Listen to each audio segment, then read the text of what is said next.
Good evening. I would like to call to order the Kaiser City Council in regular session. It is Monday, January 6th, 2025, and ask our city recorder to please call roll. Councilor Reed? Here. Councilor Christopher? Here. Councilor Kohler? Here. Mayor Clark? Here. Council President Starr? Here. Councilor Duran? Here. Councilor Cross? Here. Youth Councilor Letty Farrar? Here. Thank you very much. If you are able, I invite you to rise and all join us in the Pledge of Allegiance.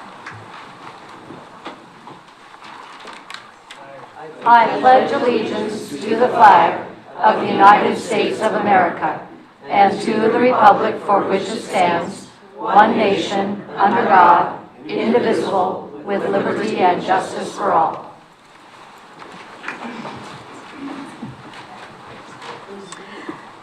Thank you all very much, and it is truly a pleasure tonight to have you all here for a number of special orders of business,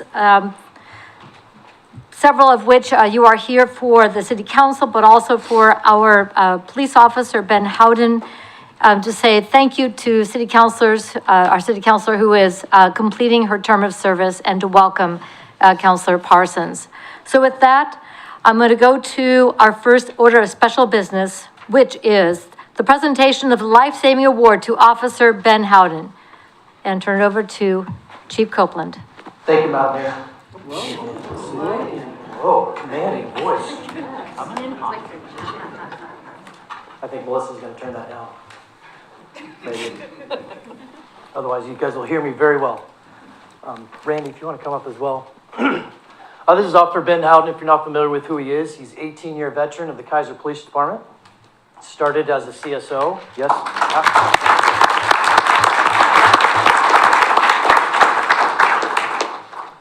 He spent a couple years on the road working patrol, 4 years on the road working patrol, and went right back into detectives. Worked 12 years in detectives and was our computer forensic detective for many, many, many years. Solved a lot of crimes, did a lot of really good work. He recently went back to the road, which means you work patrol in a patrol car responding to calls. He's one of my go-to guys, and he'll attest that he gets a call from me once or twice a month, and I'm like, hey, Ben, I got a problem for you to solve. Can you call this person or do something for me? So Ben's very special in my heart. He's a great officer. He's compassionate. He's empathetic. He's got courage. He does it all. He's one of our best. But on December 5th, 2024, about 14:44 hours, Officer Howden was on duty assigned to the Patrol Division. He was monitoring the police radio and learned of a medical call, and the address happened to be in proximity to where he was. The call for service had already been sent to Kaiser Fire personnel, but given the closeness to the address, Officer Howden recognized that he would arrive on scene well before the paramedics. Officer Howden arrived at the residence within 1 minute of the original call that we received from dispatch, and he ran inside the house. He immediately began to perform CPR on Randy Redenbaugh right here until Kaiser personnel arrived on scene. Officer Howden's quick and competent action saved Randy's life. A patrol officer is generally not dispatched for medical calls for service.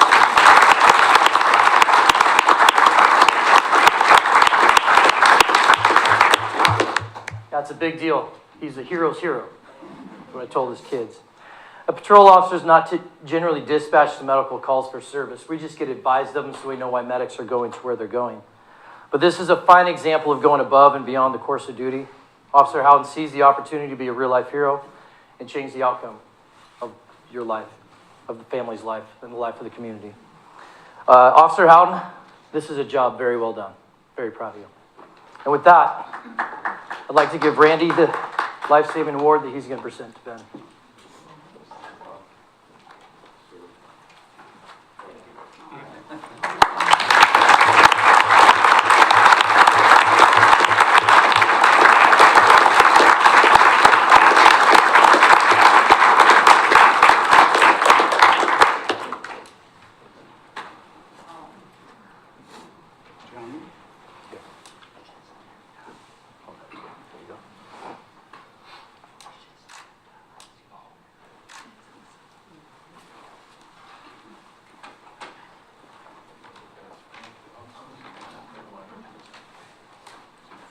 Great job. Go.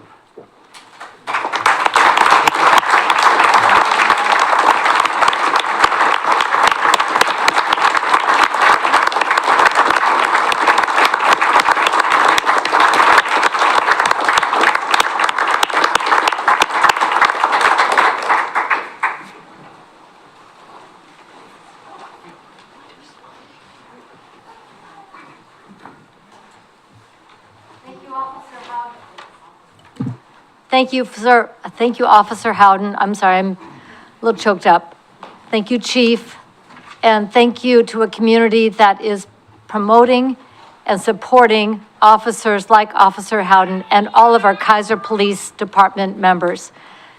This is truly a wonderful opportunity to highlight what we do as a community to support our law enforcement. Thank you so much, Chief.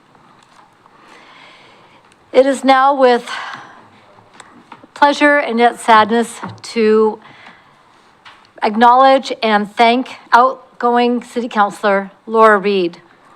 She has served as a city councilor for 8 years, 2 full terms. There's not a lot of people who do that, who take the time out of their lives to serve for 8 years. And I've really appreciated personally what she has done to serve the community, to serve as a team member, as a counselor, and to do so much work, oftentimes behind the scenes, for our community. I have prepared a proclamation that highlights just some of what Councilor Reed has done. I'm going to read it and I'm going to give her an opportunity for her remarks as she concludes her term of office. The proclamation reads as follows. Whereas the office of City Councilor is an act of volunteer service, and whereas the citizens of the City of Kaiser elect from among their fellow citizens persons to serve in the office of City Councilor, and whereas the office of City Councilor requires commitment and dedication to overseeing and directing the civic affairs of the City of Kaiser for the benefit of all the people of Kaiser, and whereas it is right to thank and honor those who have served in the office of City Councilor.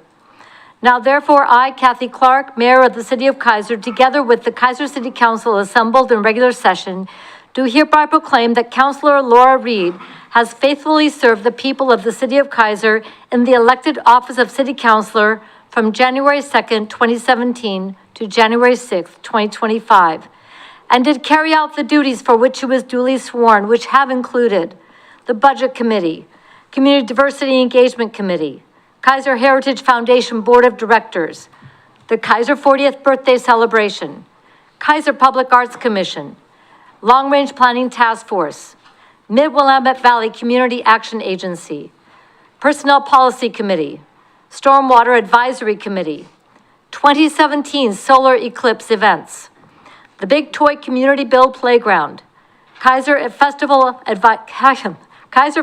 Advisory Board, the Stormwater Advisory Committee, I think I got that on there twice, Buildable Lands Inventory Housing Needs Analysis Project Advisory Committee, Council Rules and Procedures Update Work Group, in addition to many years of dedicated community volunteerism. Further proclaim the sincere thanks and appreciation on behalf of the people of the City of Kaiser to Councilor Laura Reed for her dedicated service. Signed this day, the 6th of January, 2024. Councilor Reed, I would like to give you an opportunity to share your thoughts with the people of Kaiser. Thank you, Madam Mayor. It has been a real honor to be able to serve in this capacity. My journey here began with Mr. Lyndon Zeitz asking me if I subscribed to the Kaiser Times. And this was back when, when we were doing, I believe it was Julius Caesar. Anyway, in that, I'd lived in Kaiser about 12, 15 years at that point, and realized that, you know, I live here, but I don't know a whole lot of what's going on here. And I think that's true for a lot of us. And so once I started learning what was going on, then I saw an ad for the seeking applications for a city councilor, and I thought, well, that sounds like an interesting adventure. Not having any idea what I was getting into, but I have learned so much over the past 8 years. We have a really special city. We have it's a newer city, but we have all of the benefits of being a small town. We are next to a bigger town and close to a metropolis, and that has always been one of the things that has really endeared me to Kaiser, and so. It's been really interesting to see what goes on behind the scenes. We have a wonderful staff that is not only appreciated in our own community, but they're industry leaders. People look to Kaiser to see how to do things. And I really appreciate our staff and their creativity in making things happen. And we do things creatively, and we do things efficiently, and we do things compassionately. And our staff has been wonderful taking the lead on that and making things happen. I've worked with many wonderful counselors in my eight years, and they each have their own thing that they're passionate about and things that they're good at. And, you know, the best times have been when we have been working as a team. And it has been, I've learned a lot from a lot of the counselors, and really respect what they bring to our city as well. The committee work is where it should really all begin. I kind of didn't do it right, but I have since come to really appreciate the involvement of the committees. We hear their reports every week or every council meeting. We see what they're doing, and they take on so much work in the city, and it's how to be involved. And I just really appreciate their dedication as well. Some have served multiple terms and on multiple committees. And we're just really lucky to live in a place that not only has the motto of pride, spirit, and volunteerism, but puts that into action in our daily business. And so I really appreciate that. And then our fan club. We have a fan club who come most meetings, to most all meetings. And while I don't always understand why, it makes me feel wonderful that they are listening and that they care. And we also have that with our TV audience as well, the people who tune in, who really seek to understand what is happening, and who really participate in whatever the ways they can, just by being aware and involved. We have a wonderful mayor. It has been my honor to work with Kathy these 8 years, and she has really embodied the character of a servant leader. She is everywhere and does everything. As much as I have done as a counselor, she has done 5 times as much in not only our city, but also representing our city's interests in the regional organizations. And she's savvy. She's an excellent diplomat. She is an excellent mentor, and we are just so fortunate to have her. She's everything a leader ought to be, and I have learned tremendously from you. So thank you so much. Finally, my family. Thank you to my family for being here and for loving and supporting me and all that we're doing. And it's just been a wonderful thing to be able to do this as a group effort, because yes, I'm doing this job, but I certainly cannot do it alone. And so I appreciate all of the love and support that I have felt over the last 8 years. And the great thing about this is I'm not going away.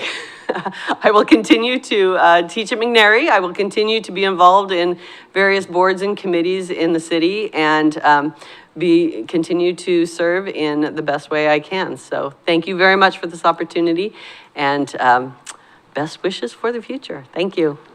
Councilor Laura Reed.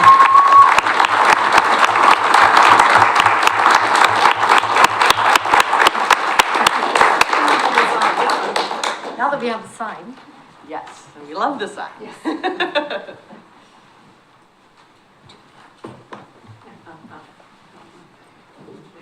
What a sign. Just take your turn. Too bad we can't do it in front of the cows.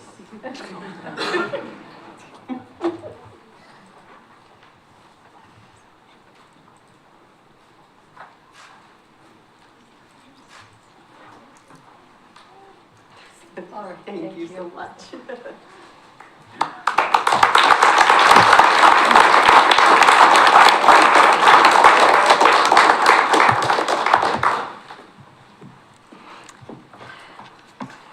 At this time, it's my pleasure to thank our Council President, Shani Starr.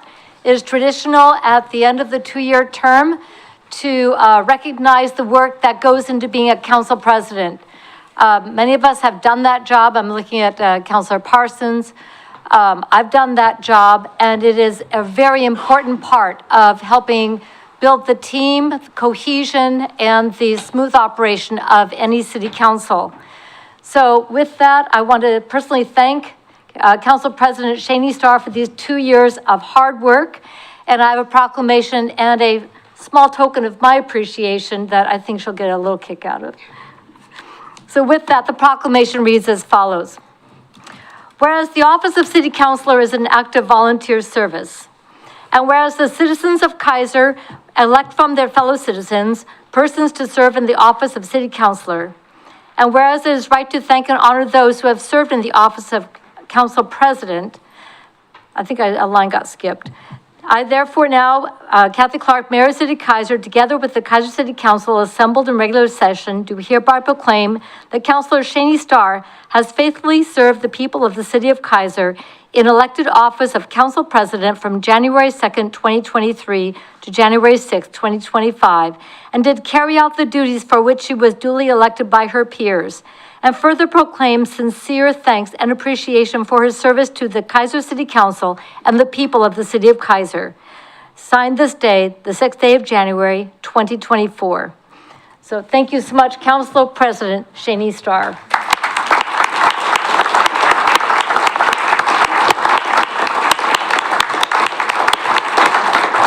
And this is a little something that I think you will get a particular kick out of. Go ahead.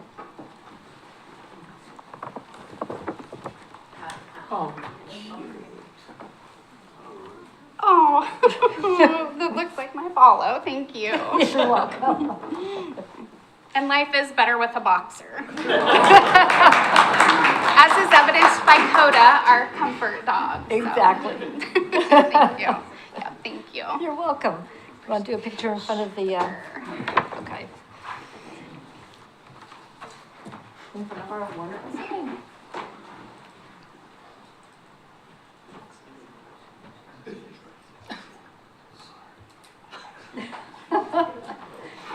He gives me a bad time, but I send him some of the pictures he takes. You're very welcome. He just ratted you out.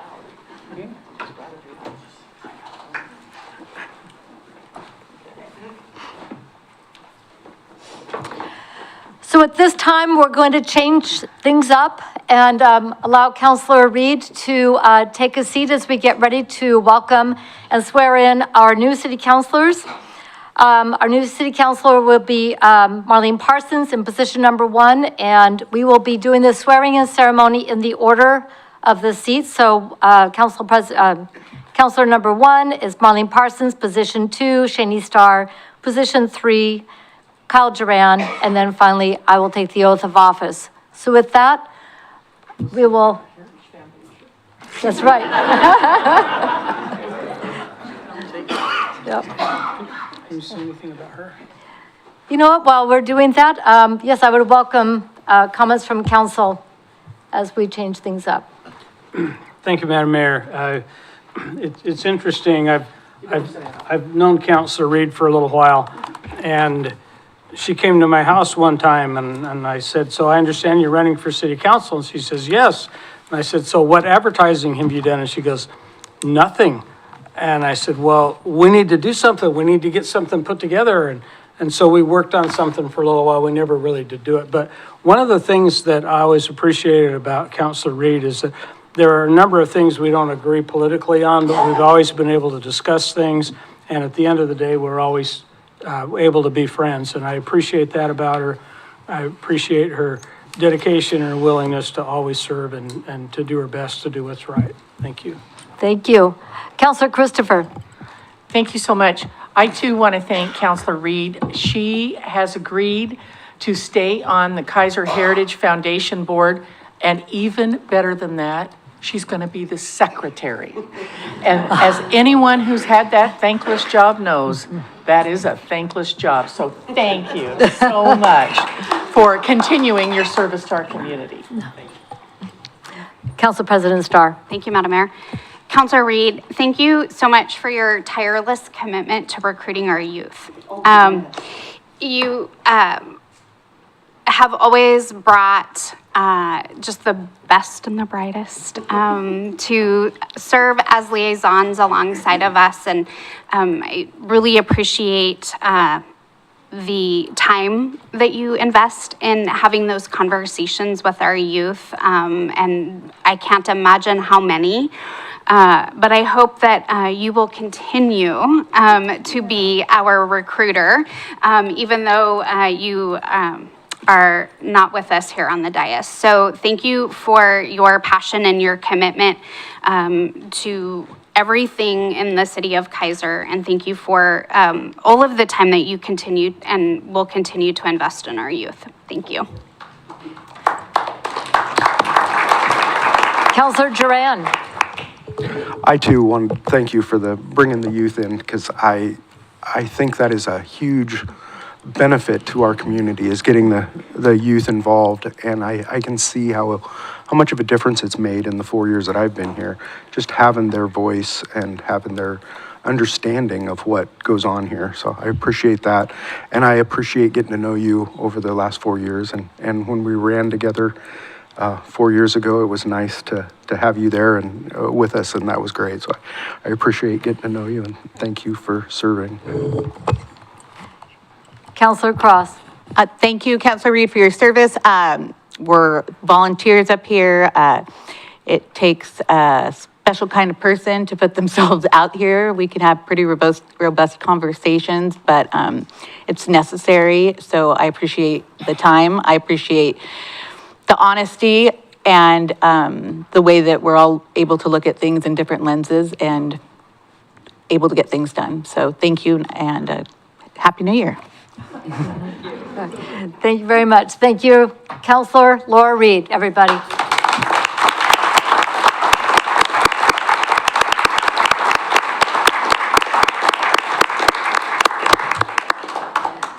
With that, we will swear in council position number 1, Marlene Parsons.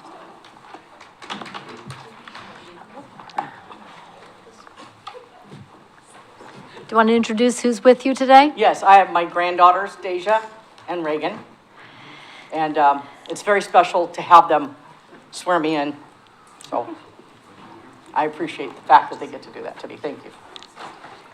I say your name, Marlene Parsons, being first duly sworn, being first duly sworn, upon oath say upon oath say that I will support the Constitution of the United States, that I will support the Constitution of the United States, the Constitution of the State of Oregon, the Constitution of the State of Oregon, and the Charter, and the Charter, ordinances and regulations of the City of Kaiser, ordinances and regulations of the City of Kaiser, and that I will faithfully perform the duties of the office and that I will faithfully perform the duties of the office to which I have been elected to which I've been elected to the best of my ability to the best of my ability for the term of my office. for the term of my office.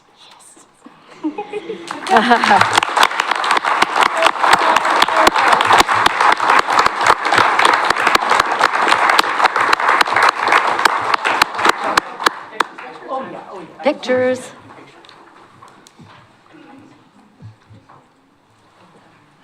Marlene, can I get your signature? One of these is for you, Right. so whichever the nicer looking one is, you can keep.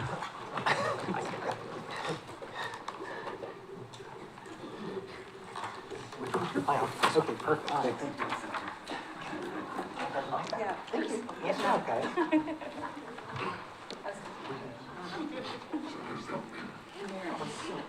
I'm going to give her a minute where she can make a comment. Yeah. So I know you're busy getting settled and so forth. What I would like to do is give you the opportunity, Counselor Parsons, to share any of your thoughts at this time. Give you a couple minutes. Okay. This is my third time. I skipped a term. Must be the charm. Wow, this is going to be fun. I appreciate all my family and friends, first of all. I think they're all on this side of the room. All of you, raise your hands because they're all with me. Bright side. Thank you. I appreciate your support through this process. And, you know, it's hard to do this, but my husband is like my rock. So anyway, I would promise to do the best to my ability up here, and I will faithfully serve the city of Kaiser. Thank you. Thank you very much.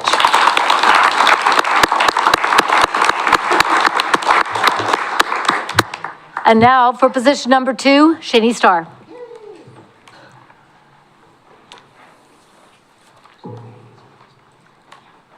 Which end of the table would you like to be on?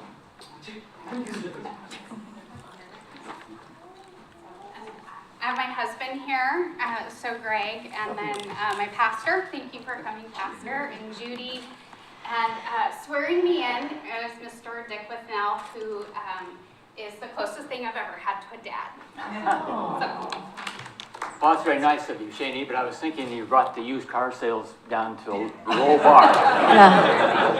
However, I'd like to remind everyone, though, 75, 80 years ago, there was really a prominent used car salesman that was the mayor of Salem, and then he became the governor of Oregon.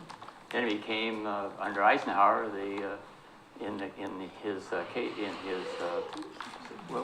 cabinet, city's cabinet. So that's the high bar. That's the high bar. And you and I worked together on a lot of projects. Yes. Thanks to Dr. Bud Pierce. yes. Yes. You repeat after me. Uh-oh. This could be all good, really. This could be all good. I, Shani Starr, being first duly sworn, upon oath say, I, Shani Starr, upon being duly sworn, upon good oath say. shorter sentences. Oh, sure. This is supposed to be serious. This is that I will support the Constitution of the United States. Can you start over so I can say it all? What, that part or the first part? From the beginning. From the beginning. Shorter sentences. Okay, how about I, Shani Starr, I, Shani Starr, being first duly sworn, being first duly sworn, upon oath say, upon oath say, that I will support the Constitution of the United States that I will support the Constitution of the United States and the Charter, ordinances, and regulations of the City of Kaiser, and the Charter, ordinances, and regulations of the City of Kaiser. and I will faithfully perform the duties of the office And I will faithfully perform the duties of the office to which I have been elected to which I have been elected to the best of my ability to the best of my ability for the term of my office. for the term of my office. Congratulations.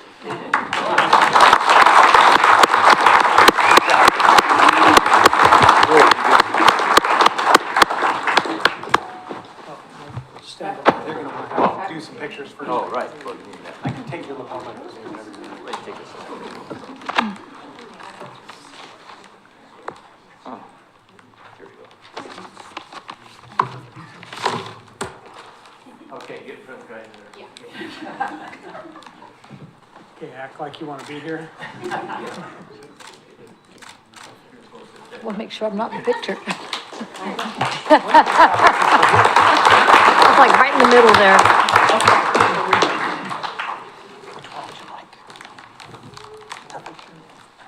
Congratulations.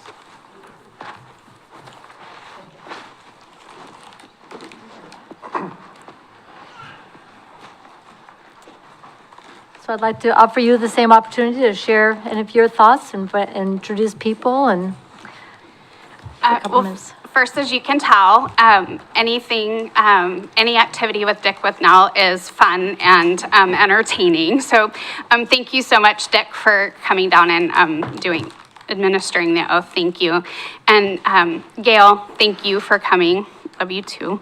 And to my husband, who Greg is in the office or in the audience, thank you for putting up for everything throughout the last 3 years and the late night meetings and just kind of keeping the dog in check while I'm not there. So thank you for that. And thank you, Pastor, for coming. I really appreciate it. It was a nice surprise. So thank you for making the time. And Judy and Jessica and everyone, thank you so much. I really appreciate everyone being here. And Representative Mannix, thank you for coming. So lovely to see you in the audience. Appreciate that.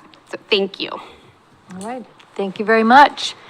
And now, position number 3, Kyle Duran.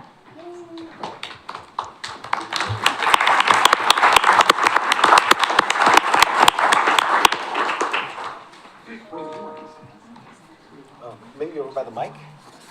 Nice. All right. So I'm going to read from these and then you can sign. Okay. So please raise your right hand and say, I, Kyle Duran, I, Kyle Duran, being first duly sworn, being first duly sworn, upon oath say, upon oath say that I will support the Constitution of the United States, that I will support the Constitution of the United States, the Constitution of the State of Oregon, the Constitution of the State of Oregon, and the Charter, and the Charter, ordinances, ordinances, and regulations of the city and regulations of the City of Kaiser, of Kaiser, and that I will faithfully and that I will faithfully perform the duties of the office perform the duties of the office to which I have been elected, to which I have been elected to the best of my ability, to the best of my ability for my term of office. for my term of office. Congratulations.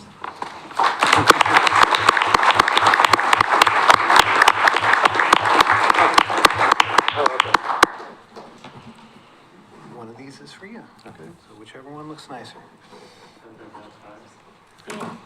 Matters. Perfect.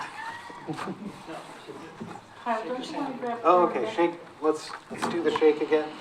We'll reenact it. Yeah. All right. Good shake. Oh, yeah, exactly.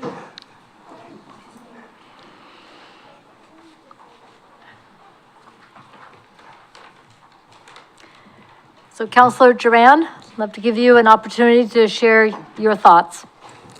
All right. I appreciate being able to come back for another 4 years, so thank you, whoever voted for me. I appreciate being up here. I appreciate being able to, give my voice, and hopefully it makes a difference in this city. And I want to appreciate my wife, Becky, for allowing me to take the time to do this, and my daughter, Claire, for keeping the business running while I'm doing things. I'm up here and other meetings and things that I have during the day. So I appreciate you both, and thank you.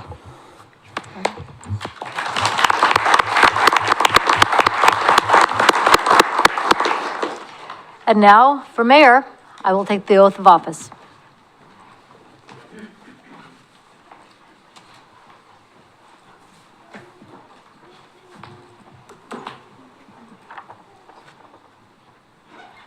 Hello, Mayor. Hello. Congratulations. Thank you. Yeah. So please raise your right hand, repeat after me.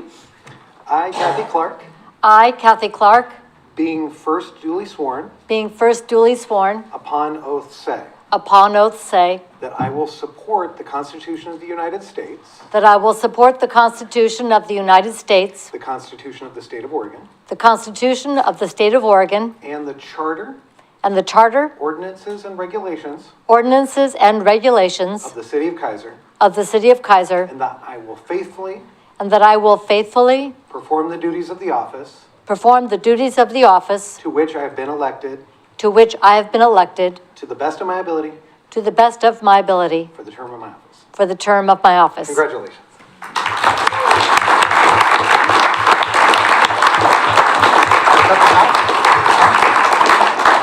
Left-handed. Oh, I didn't realize that. You got a lefty. I think I shook your right hand. I'm sorry about that. No, that works. It's a right-handed world. All of us lefties know it. Do you want to reenact it with the left hand? No. There you go. Thank you. Thank you. All right. Okay, you ready? Uh-huh. Set. Thank you all for being patient. Thank you. Yeah.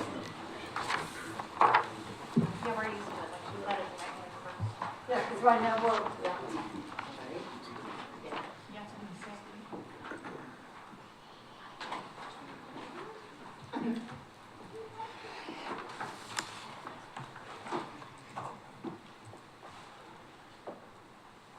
So thank you all. Thank you for being here tonight. I do have a couple of thoughts to share with you. And, for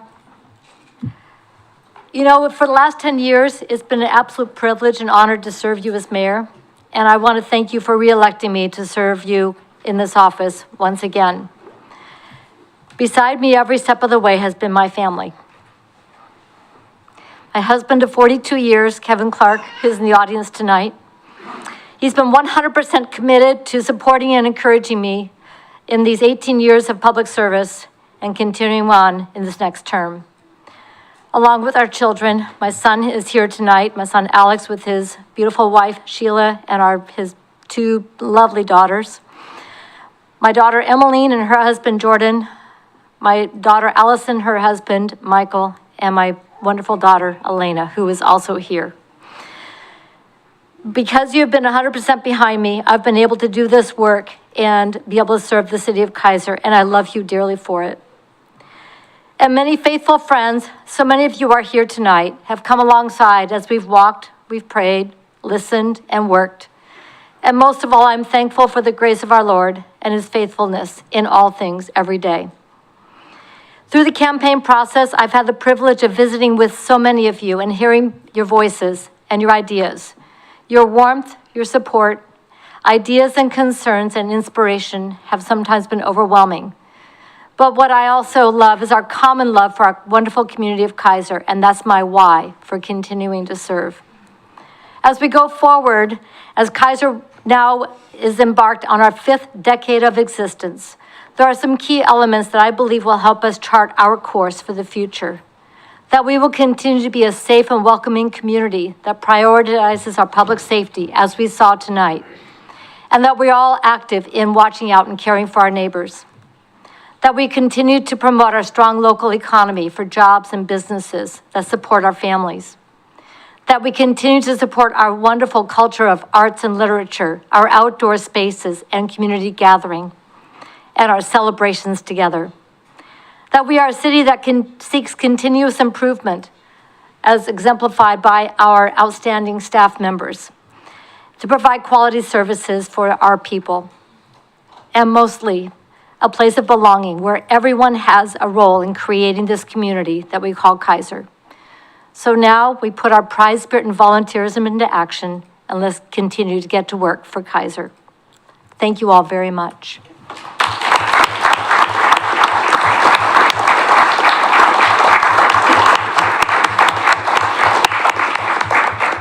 We are now going to take a 15-minute recess to enjoy a small reception, and we can all visit with folks, and then we will reconvene for our next orders of business that are on the agenda. So we are in recess for 15 minutes.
it, good to go?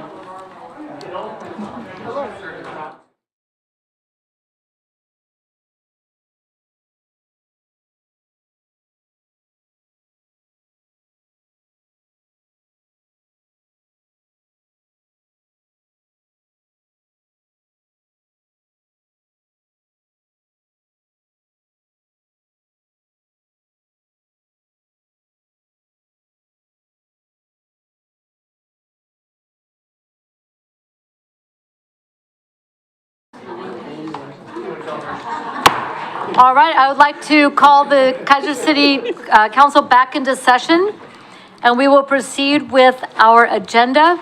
The next order of business is the election of the 2025-2026 City Council President and open for nominations. Councilor Parsons. Yes, Madam Mayor, thank you. I will nominate Shani Starr. Councilor Cross. I'll second. Okay. Are there other nominations?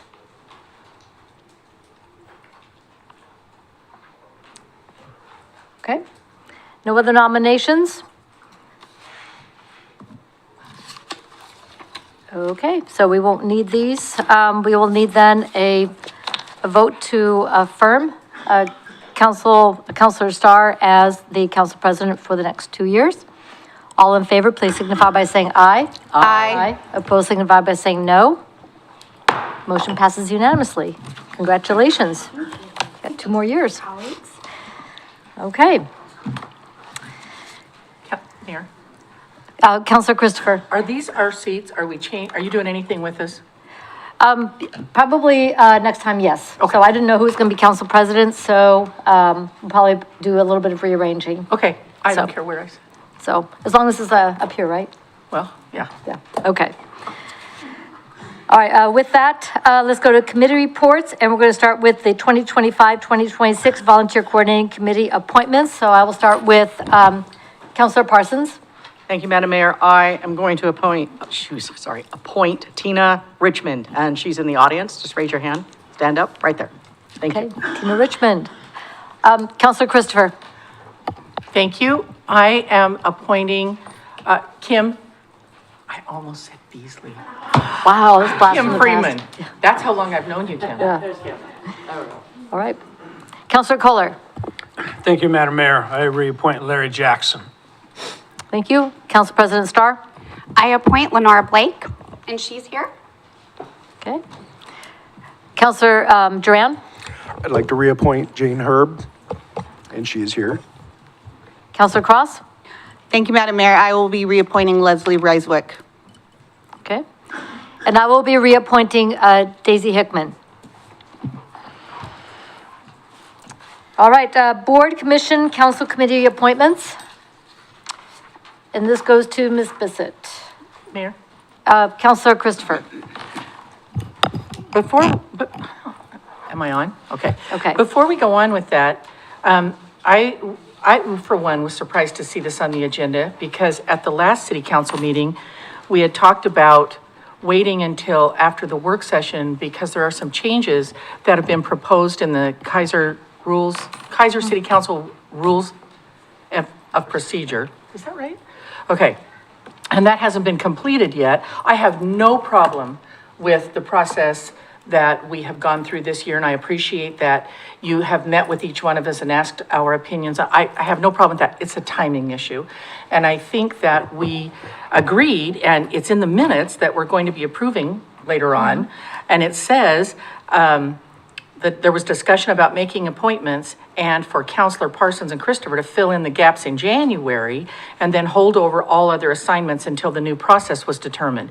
So I would like to make a motion that we postpone this until the next city council meeting on the 20th.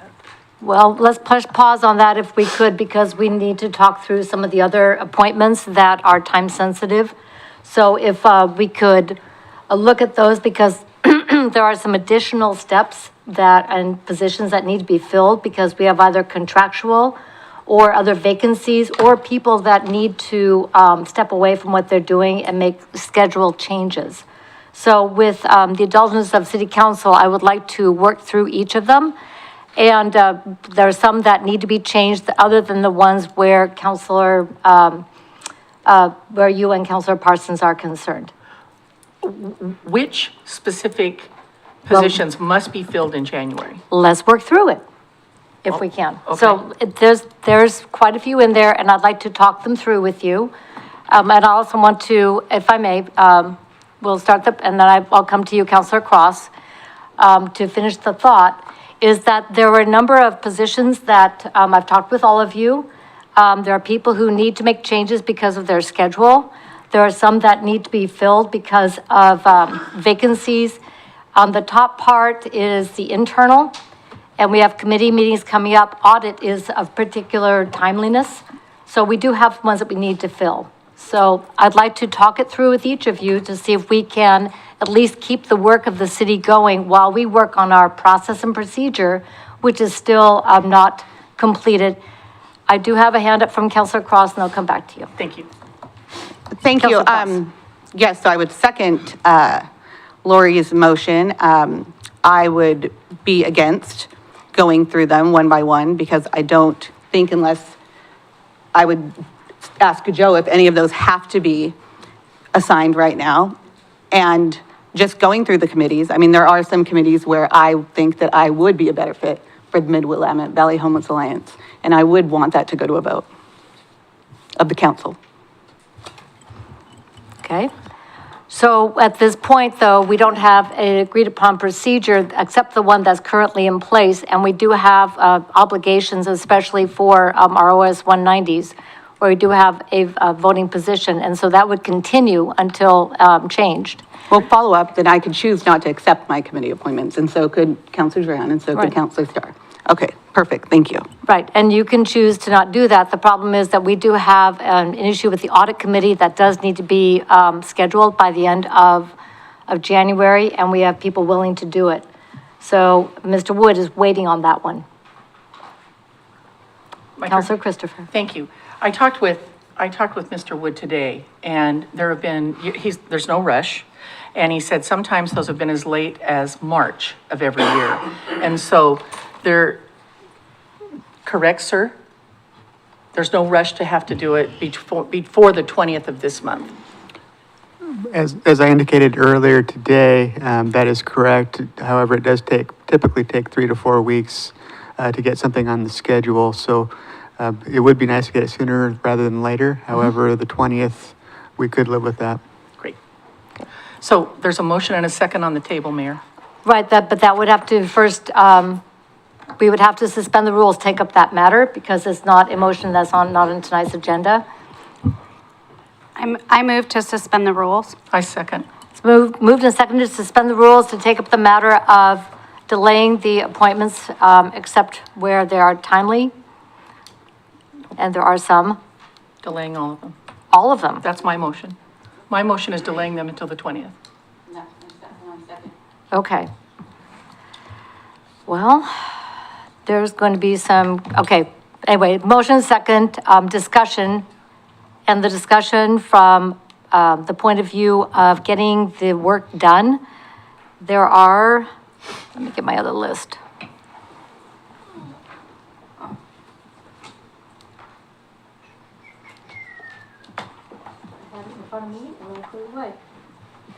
Okay.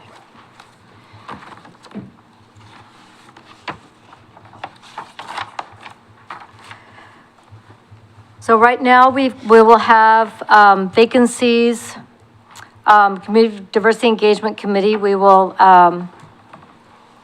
we're down one there.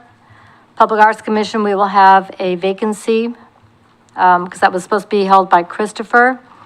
So to review for people in the audience, at this point, normally, what would happen is, based on the input of the people on the council, put together a list, and it would be read into the record for council assignments. So the motion and the second by the rest of the council is to not do that, and to engage in another conversation about the means by which the council assignments are read into the record. I don't know that it will change the results, but that would be a conversation for the next next meeting. We also have a couple of committees that we will be having a conversation, and I want to bring them up under other business about whether they will continue as well. So that will be some changes. So what I'd like to do is, what's in the packet was a proposal, and we are going to, if we're keeping everybody where they are, we still have some vacancies, such as on the traffic safety bike ped. That meeting is coming up, and I've been willing to take that one. We also have, Madam Mayor, I'd like to call for the question. There's a motion on the table to suspend the rules. oh, I'm sorry, I got ahead. Yeah. Motion to suspend the rules. All in favor signify by saying aye. Aye. Opposed signify by saying no. No. Motion passes 6-1, Clark being the no. All right, the motion is then to take up the matter of delaying the appointments until after the work session. So, to the motion. So, Counselor Christopher, I'll speak to your motion. Only that, the only thing that I would have to say is, but we agreed on that. It was by consensus. We agreed at our last city council meeting that we wanted to complete the process of the council rules of procedure, and that's on the 18th. So yes, it delays it by 2 weeks, but it still will fulfill the need to have them appointed in the month of January. And it's just a timing issue. I don't disagree with what you've done so far. It's just a timing issue. So I would ask that we delay it until the next city council meeting. Thank you. Counselor Parsons. Thank you, Madam Mayor. Excuse me. I believe it says, though, that Parsons and Christopher would pick up the slack if we needed to do that in the month of In January. these 2 weeks. And I'm willing to do that. Me too. Okay. So, are you talking about the slack in the positions that don't have anything right now, or to trade places with people who need and have asked for a change in position? I don't know, because I wasn't here. I'm just reading the minutes, and I would just be glad if there any vacancy that we need to fill in January, I would be willing to fill that vacancy. For the 2 weeks, and I agree. So, not to let people switch up, because there's some folks that wanted to change based on work and other preferences. Not for 2 weeks.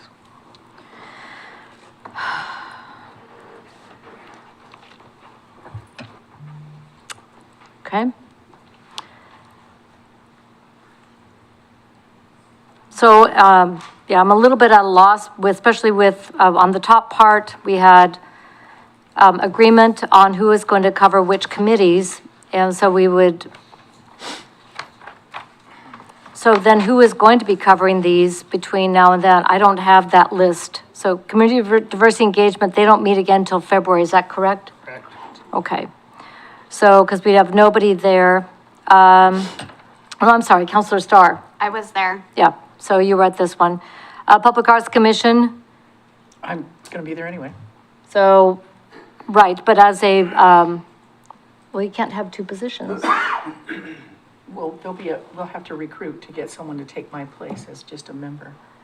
So my question to Ms. Bissett is, right now, Counselor Christopher is listed as a member of the commission, but that ended when she took the position, correct? So that is a vacant position? Okay. Correct.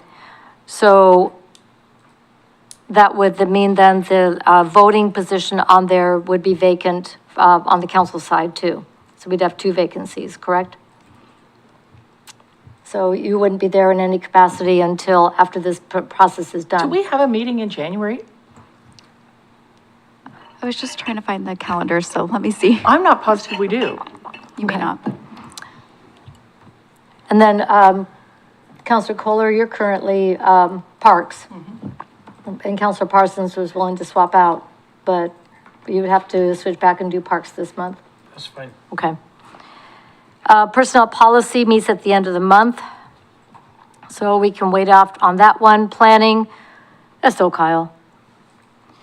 Traffic safety bike ped, that one is vacant because that was Counselor Hussman. So I was willing to do it. Can we call for the question? Well, how are we going to meet our obligations, especially with the ORS 190s? Those assignments have to be reported to those organizations. What's the date in the contract that has to be reported to? Or the agreement or whatever we have that states that we have to have an appointee on that? Mr. Lindsay, do you know what date that is? I am sorry, I did not look at that offhand to give you a, an accurate answer, but I will say, a matter of 2 weeks, probably, I don't know what some of these schedules are because they're not the city schedules. Right. I know we have a pretty good idea of the city ones, but otherwise, I'm not sure. 2 weeks probably might not make or break too much, but that's just me speculating out loud. Great. Sorry. I appreciate that. Thank you. I would like to call for the question on the vote. Okay? All in favor signify by saying aye. Can you repeat the motion, though? I want to make sure we know what we're voting on. The motion as it stands, Ms. Bissett, is that we are postponing the committee assignments until the January 20th meeting, correct? City council meeting, correct? 21st Okay, because of MLK. Yep. Yeah. Whatever, Yeah, yes. yeah. Tuesday. Right. Yep. Okay, great. Thank you. Okay. All committees. Okay, so having you swap in on any of the other committees, that doesn't count either. Okay. We always have the right to swap, so. Yeah, we can always get a fill-in. Okay. Oh, except on the voting. We can't do that. All right. All in favor signify by saying aye. Aye. Opposed signify by saying no. No. Motion passes 6-1, and Clark being the no. And I will have to report out there's a SCATS meeting coming up that I'm going to have to let them know that I will be there. I was planning to let them know that it was going to be Counselor Duran, but that will change. Okay. I'll be there. Pardon? I'll be there anyway. Well, I was planning to not, and now I've got to change my schedule. Okay. Public comment. This time is provided for citizens to address the council on any matters other than those on the agenda scheduled for public hearing. And I have,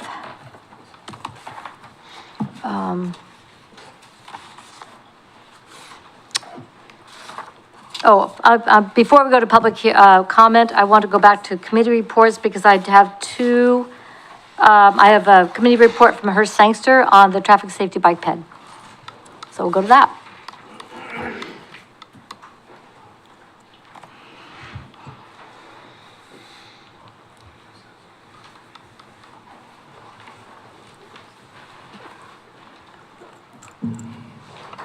Good evening, Madam Mayor and all the city council. I'm Hirsch and Mary Ann Sangster. We are long-term Kaiser residents, and we're involved I'm specifically, and Mary Ann, in the Kaiser Helmet Program, which is part of the Traffic, Bikeways, and Pedestrian Program. And annually, I come here to talk about money. The helmet program has been going on since 1997. And the city of Kaiser is the only city that has an ongoing program that has been funded by donations, initially grants. Grants are hard to come by now. But in the last few years, donations from individuals, from businesses, and civic groups have helped fund this program. Since 97, we have fitted, and Mary Ann's hands have been really good at fitting helmets, over 6,000 helmets. Last year, we did 350 helmets, both at events and getting calls from the police or the fire department for need for people with helmets. We generally charge $5 a helmet, but if there's emergent need, like the ones we went over to Simonka House and fit it, it was free. So this is the opportunity, being on TV and having you spread the word that donations to the City of Kaiser helmet program. Tim has a nice accounting area, and we'll be buying new helmets for kids. And we like to try to fit the parents too, if we can. And so we get the helmets from Helmets R Us, which is a agency that caters to nonprofits, so we get a good price, and we can get the helmets pretty good. And we've been doing it since 1997.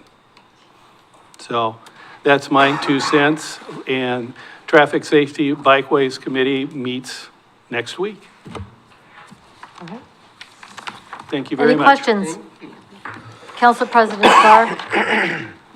Mr. Sangster? Yeah. How much does it cost per helmet again? Well, it depends on the style of the helmet, and it runs between $12.95 plus $1 for shipping for each helmet. We've gotten a few helmets for $20 that were bigger helmets because we're over the years we've found that when we bought small and mediums for kids, no, it's largest and extra largest now. So we about $15 a helmet. Follow up? Thank you, Madam Mayor. Do you have, is there a way, so if we as a community we're able to donate X amount to the Bicycle Helmet Fund, is there any entity that you know of that might be willing to do a match? Not at this time, Okay. but possibly, I don't want to put words in their mouths. Rotary might, there might be the fire department maybe, through their foundation. They might be able to do some matching. So, but as far as governmental right now, that's kind of hard to do. We jump-started it with a grant from ODOT, but they just don't do that as much. Great. And at the end of the year, Salem Health dumped all their helmets, and I got them. Well, they at the end of their season, I got all the helmets, so a lot of the free 50 helmets that we used. So we're always, and they get them from the same place too. So We get lucky every once in a while. Great. Thank you. Thank you. Very good. Thank you. Councilor Kohler? Thank you, Madam Mayor. Mr. Sangster, if somebody goes to the city website and they find that, can they donate with a credit card? How does that work? Tim? I can't answer that exactly. Yes, I would take your money. Or somebody could bring a check down to City Hall and say, here, this is it. But if they want to do it with a credit card, they can do it through the city website. And They would have to contact the city. We could take it over the phone. Yep. Okay, thank you. I know That's his staff, when the people have brought in money, they know exactly where it goes, so. Just bring the money, honey. Yeah. And the other thing you said, only large and extra large now, does that mean our kids have fat heads, or never mind? I just think we're. Moving on. It's just been interesting how we have so many of the smalls and mediums left, because when we're fitting them and sizing them, that's the other thing. We just don't hand the kids the helmets. We found out early on in this process that if we just hand out helmets, they kind of end up out there. So we actually fit them and put the pads in and get the straps right for the kids. And as we do that, we find out, hey, you're a large, extra large now. And the kids prefer the skateboard style helmets versus the bike helmet style, but both provide excellent protection. Thank you guys for the tremendous work that you've done over the years with that. Well, thank you. Council President Starr has a follow-up. Thank you, Madam Mayor. Actually, this might be a partnership question between Chief Copeland and Mr. Sangster. Do our officers carry helmets in their car in case they come across a impressionable youngster where they could bond with them over a bike helmet? We currently do not. No. I have Hirsch on speed dial. Hirsch on speed dial. That's kind of, because I would have to train them how to How fit to helmets. fit them? And they're good at some things.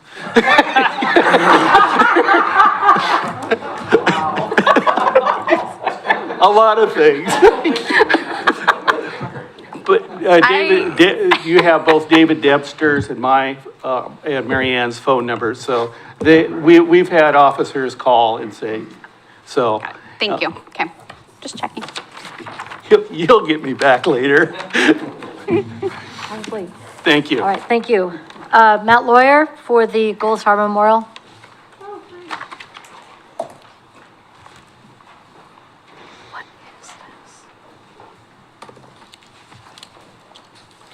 Well, good evening, Madam Mayor and councilors. Welcome and welcome back, I guess. So for the record, Matt Lawyer, I'm acting sort of in a strange capacity because I'm not actually officially part of the Kaiser Gold Star Family Memorial Group, but I've been working very closely with them through Kaiser Rotary Satellite Club and the Kaiser Parks Board. But I'm pleased to announce that we've had a lot of really good work, and we've been kind of operating in this sort of funny space of a lot of things need to happen, but we didn't really necessarily have timelines or dates or dollar amounts or any of that stuff. As of Saturday, the group has officially crossed the more than $10,000 raised mark, which is fantastic. They currently have a grant in for the Kaiser Parks Board, and that hopefully will be coming to the Parks Board next week. We have some momentum on some work that's going to potentially be started here, maybe within the next 90 days at Ryan J. Hill, PFC Ryan J. Hill Memorial Park, which will start to really garner a lot of support and momentum in terms of folks being able to actively see what's happening in that space in preparation for the monument. The big important date is April 1st, which is no joke, and April 1st is the date that they have to have the $30,000 or 50% of the actual monument into the Woody Williams Foundation in order to meet the 6-month lead time to meet the September 2025 date. And so I think it's achievable. I think $10,000, $10,000 to $20,000 in the next, a couple months, I think is super achievable, especially if we can start getting some work going on that. It's been great. I think that the response we've had from the community has been stellar. Talking with the group, they're used to seeing much larger dollar amounts coming in from businesses or outside organizations, and what they've been seeing is a lot of individual donors coming in, writing $50 donations, $100 donations, in some case $1,000, $1,500. And so it's been really, really great. What I can tell you is the design in terms of the etching is currently underway. They will be having that wrapped up hopefully in the next 2 weeks, maybe 3 at the most. And then that'll actually give us the visual look of the things that the group has decided they want to really kind of put out there on this. And then it's just a matter of really kind of figuring out the actual physical location of where this is going to go. I'm not going to do it. I don't do design work. My stick figures look like dogs. My dogs look like unfortunate chickens. We're not going there, okay? So the city manager has actually agreed to do a cardboard cutout and do all kinds of really cool, awesome things, and he's way smarter at that kind of stuff than I am, and I'm really looking forward to talking to folks about that. In the event that we are actually able to start getting the work moving forward to prep that location, the group has asked to do kind of a groundbreaking in the literal sense that they'd love to be able to bring some sledgehammers up and break some of that cinder block up. It's just a little bit different than a gold shovel, right? They're going to have some T-shirts and a whole bunch of stuff, but I did tell them when we're working with Mark Callier and it's a volunteer project and tearing stuff out, you better be ready to go when he says go, and you need to be ready 2 days before that, because when Mark's ready to go, it's time to go. So I'm super grateful for my fellow Rotarians and the work they've been putting into this. I've been very thankful for everybody that's commented on this. I know, Councilor Parsons, you're looking at an event potentially coming up in February. Councilor Starr, you brought forward some really great ideas, and I'm looking forward to hearing about those. Madam Mayor, you've brought some stuff forward as well, and thank you for the opportunity to be able to talk through some of these things and try to come up with a cohesive plan. And Adam, thank you. You've been stellar. We've been putting together stuff as you're preparing for the grant for OPRD, and I really, really, truly believe that we have all the right, we have the best community to do this, and we're going to do it right. and it's going to be a monumental thing for the city of Kaiser, pun intended. So that's all I got for now. It's kind of a high level, but I'm just basically here to say we're doing great, even though we really haven't been doing a ton because we've just really been trying to get our feet underneath of ourselves. And so anybody and everybody that wants to come to the table and participate, absolutely welcome. This is not a me, I, you, us. It's a we. It's a Kaiser we thing. And so super stoked. Counselor Parsons? Thank you, Madam Mayor. Matt, just for the audience and new people may have come in, would you explain what the Gold Star Memorial is, please? You know, you're absolutely right. We are not operating on ESP. I appreciate the opportunity to clarify that for the record, Council Parsons. Okay, I'm trying to talk about it because it's tough, right? So Gold Star families are the families of service members who were lost in active duty service. We have veteran monuments, we have war monuments, we have all kinds of wonderful things that honor those service members, but what often is remembered but not often displayed in terms of a monument are the families that are left behind and the ones that carry that burden and that memory into the future. There are too many kids that have grown up not knowing mom or dad, or auntie, uncle, or whatever. And this is an opportunity for those folks to come in and have a peace in a city like Kaiser, where maybe they're driving down from Seattle and they just think, you know, gosh, I just drove by a Lewis McCord and I'm thinking about my family member and they just need somewhere to stop. And so they're going to come in and they're going to be able to see this beautiful monument that honors them and their loss. And it's super special.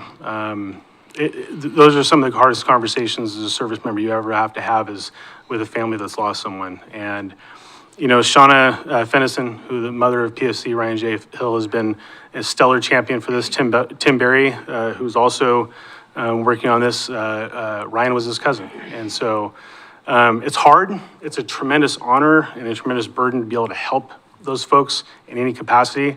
I've been blessed to not have to personally experience that loss, but I've been with the families who have, and it's tough. And so thank you, Councilor Parsons, for that reminder. Counselor Christopher? Thanks so much, Matt, for telling us about this. I missed some of the numbers. You've already collected 10,000, but you have a goal to get 30,000. And what was the deadline? So April 1st is the 6-month lead time date. So in order to get it by September, we have to have the money in by April 1st. So you need another $20,000 by April 1st? Yes, ma'am. Okay. Which is totally achievable. 100%. Yeah. Thank you. Mr. Brown? Thank you, Madam Mayor and Council. Was going to bring up under other business that we, Matt and Mark and Council Parsons have secured donated services to remove the tree that's there and also the water feature. And just wanted to get a sense, unless anybody was opposed, to give them the green light to use those donated services to get something happening, because they also feel like that also may boost the fundraising too by seeing things move. Is there any, by consensus, this is a go. We've already approved this project as a city council, and this is the next step to go ahead. There's no objection from council to proceed. You know, today's Mark Callier's birthday. I'm going to text him and be like, hey, guess what? You just got a tree knocked down for your birthday, Mark. It's time to get to work. Yep. Yep. All right. That's awesome. Councilor Kohler? Thank you, Madam Mayor. Does any of the volunteer efforts count toward the fundraising at all? Or- That's a fantastic question. Counselor, I'm glad you read my mind. 100% of it does. So it's all in-kind donation. So any hours, there's a calculated hour. I don't know exactly what it is, but any time spent on actual work or fundraising efforts, we printed out. I did it again. I told you I was going to bring the flyers. I forgot them. I'm going to go back home and actually bring them back. The flyers, we had about $300 worth of flyers printed out. They're in my garage. I'll go grab them and come back. all of it is in-kind donations that lead to part of it. Counselor Christopher? So who is the contact person? I'm going to put this out on Facebook and Okay. see if we can generate some interest. I'm sure the whole council will. So who's the contact person if they have services and/or money to donate? How does that happen? You know, that's a great question. I think that, and I'm looking it up here and I'm trying to belabor the point Is it here on the for a flyer, second. Matt? So the Kaiser Facebook page is Kaiser, or Gold Star Family Memorial Monument, Kaiser, Oregon. That's the Facebook page? Yes, Yes. that's correct. Okay. And then the email is, one of these days I'm gonna learn how to do notes. Okay, it's kaiser.goldstar@gmail.com. Or just talk to anybody up here, call me. Well, I think we're kind of low tech here. We're working through what we can work through. Okay. But I can connect anybody to Tim or Shauna. And depending on some of the stuff, if it's a service thing, Mark, Adam, whoever it is, I mean, I think we're pretty flexible on this. I don't think there's a lot of parliamentary procedure as it relates to trying to get this done, so. Mr. Brown? Thanks, Madam Mayor and Council. Probably by the end of the week, we'll have two sandwich board posters up on each side of the park with a QR code that you can scan and clip. With a So, donate button or something? Yeah, it's got a That's the QR code for the QR code. donate. Yeah. Great, great, great. And the mock-up will be done in gingerbread. And one more point, if I may, Madam Mayor. We're going to do a donor monument. So for those donors that put in money, we're going to build a nice donor monument. So it shows if they choose to have their name put out there, their business put out there, we're going to do a very nice memorial for that as well. We've got a lot of ideas. First things first, we got to get this monument secured, and that's getting the $30,000 by April 1st. So we're putting a lot of our momentum and energy into that. Adam's going to hit a home run on the grant. We're going to get a bunch of other grants. We're going to do some great things. I know you all are going to bring your best foot forward to the table and go find tens of thousands of dollars. It's just going to be beautiful. It's going to be the best thing since, the big toy. Which is pretty spectacular. Yeah. All right, anything further? Okay, thank you very much. I'm going to get some flyers. I'll be back. All right. Keep it under the speed limit. Okay.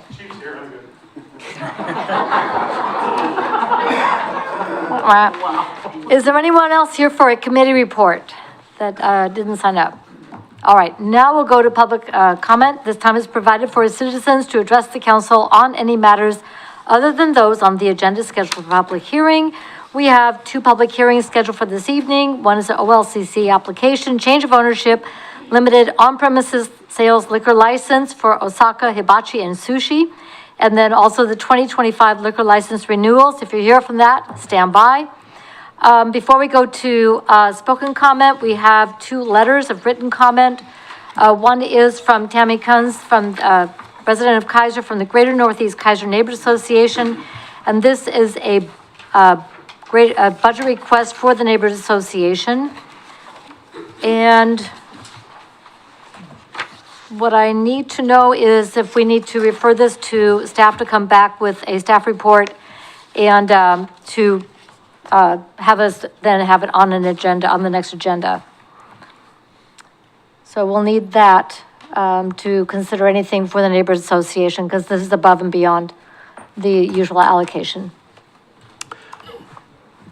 Madam Mayor and Council, I think though, with that communication, it would go through the regular budget process rather than something before the budget ends or begins. So I think this was for this fiscal year, if I read to it correctly. continue. This is for this fiscal year, not for the next rest. fiscal year. Okay, gotcha. Okay. I stand corrected. All right.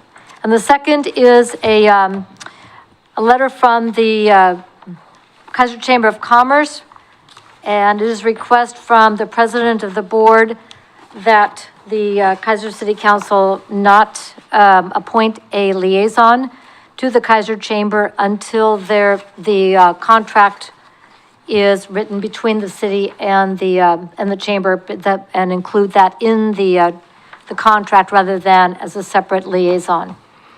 So that is the request, and we did not assign liaisons tonight, so that has been achieved. Okay. Signed up is Mary Rodriguez, and she's talking about the Brown Roundup. I do not know what that is.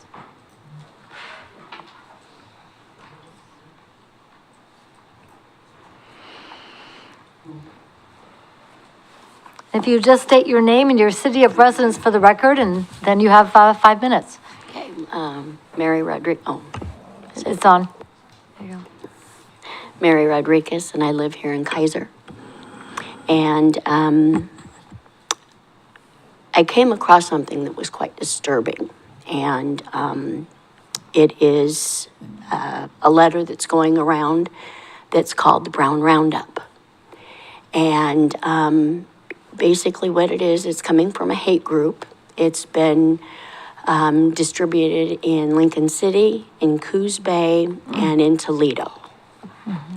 And what it is it's a letter that is suggesting that people go to like grocery stores and elementary schools, and if they see people doing landscaping, construction, that type of thing, to go and get license plate numbers and that type of thing. The number of people that are getting in a vehicle or whatever. And they're asking them to turn it into like ICE or something like that. Now, my fear is I have a granddaughter that goes to Kennedy. Most of those children there are Hispanic. And my concern is what can you give me as a peace of mind so that when I take my granddaughter to school, to know that she's not going to be traumatized by people coming in and taking these children.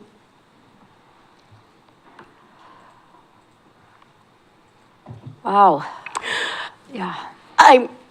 I'm even at a point where I don't even like to walk my grandchildren down the street for fear that something's going to happen. And it just seems to be growing. And I don't know what to do.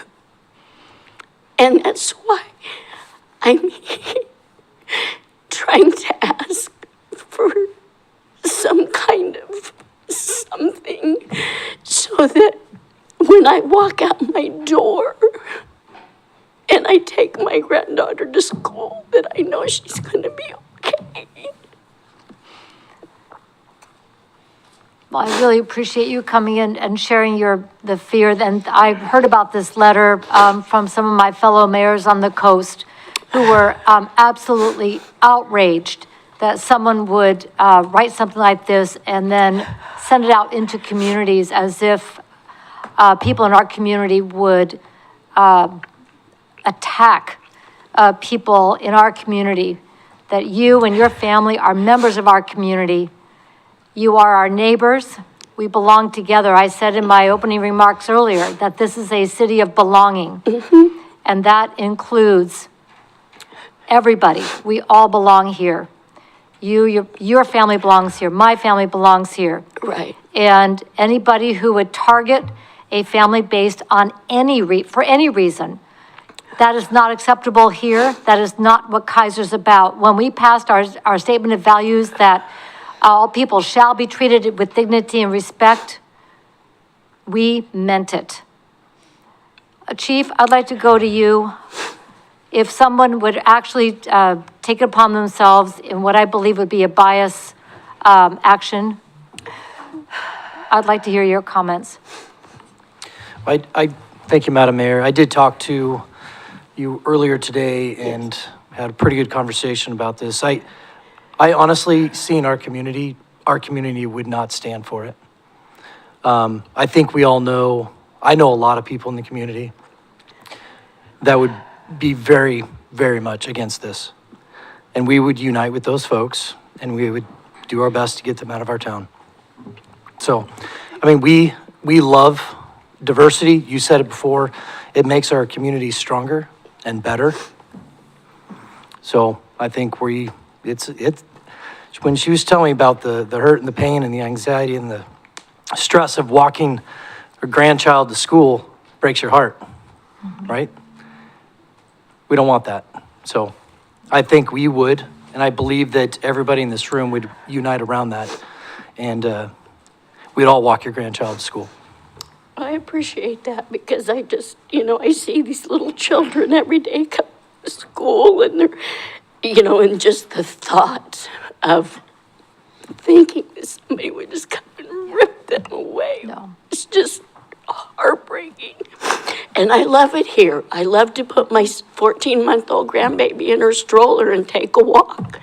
But I'm just at a point where I'm afraid to even do that, just thinking that somebody's watching me, and I just, and I appreciate all of you, and I appreciate you listening to me, and I'm sorry. No. I am sorry that there are people in this world who think it's okay to plant fear in our neighbors and between neighbors. That's not okay. No. That is not okay, and that is not acceptable in the city of Kaiser. That is not what our community is about, period. And I encourage all of us to be watchful for how we can help each other. If somebody is feeling fear for whatever reason that somebody has threatened, and to try to create a space of fear, that doesn't fly in Kaiser. Kaiser means that when we say all people shall be treated with dignity and respect, we mean it when we're neighbors.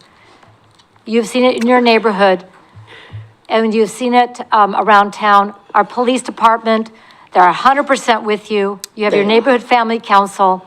If there's somebody who's going to come in and try to fob off hate in this community, Chief's right. They're not welcome here. Okay. Okay? Well, thank you very much. Thank Appreciate you. it. Thank you for being bold and stating your piece. I really appreciate it. Thank you. I don't have anybody else who has signed up for public comment tonight. I would like to open the floor to anyone else who would like to address the council at this time. Please come on down and just your name and your city of residence.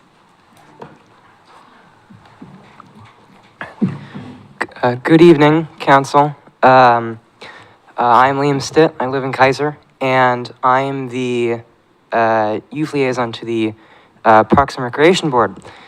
I've recently decided I was going to try and visit the all the board and council meetings, or committee meetings rather, for Kaiser, just to get a better sense of the sense of city government in my quest to explore more of political institutions and local governments. So all I really have is just I just wanted to know what's a main overview of what you councilors do, what's your jurisdiction exactly, and what exactly who do you work with, and what can you, more in a sense, exactly what you do, for lack of a better term. I know it's rather a loaded question, so if there's any specifics, I would be glad to know.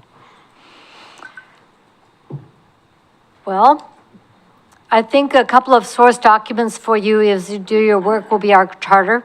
So each of us is at large. Kaiser is a city where all of the councilors are elected at large. We don't have wards or zones.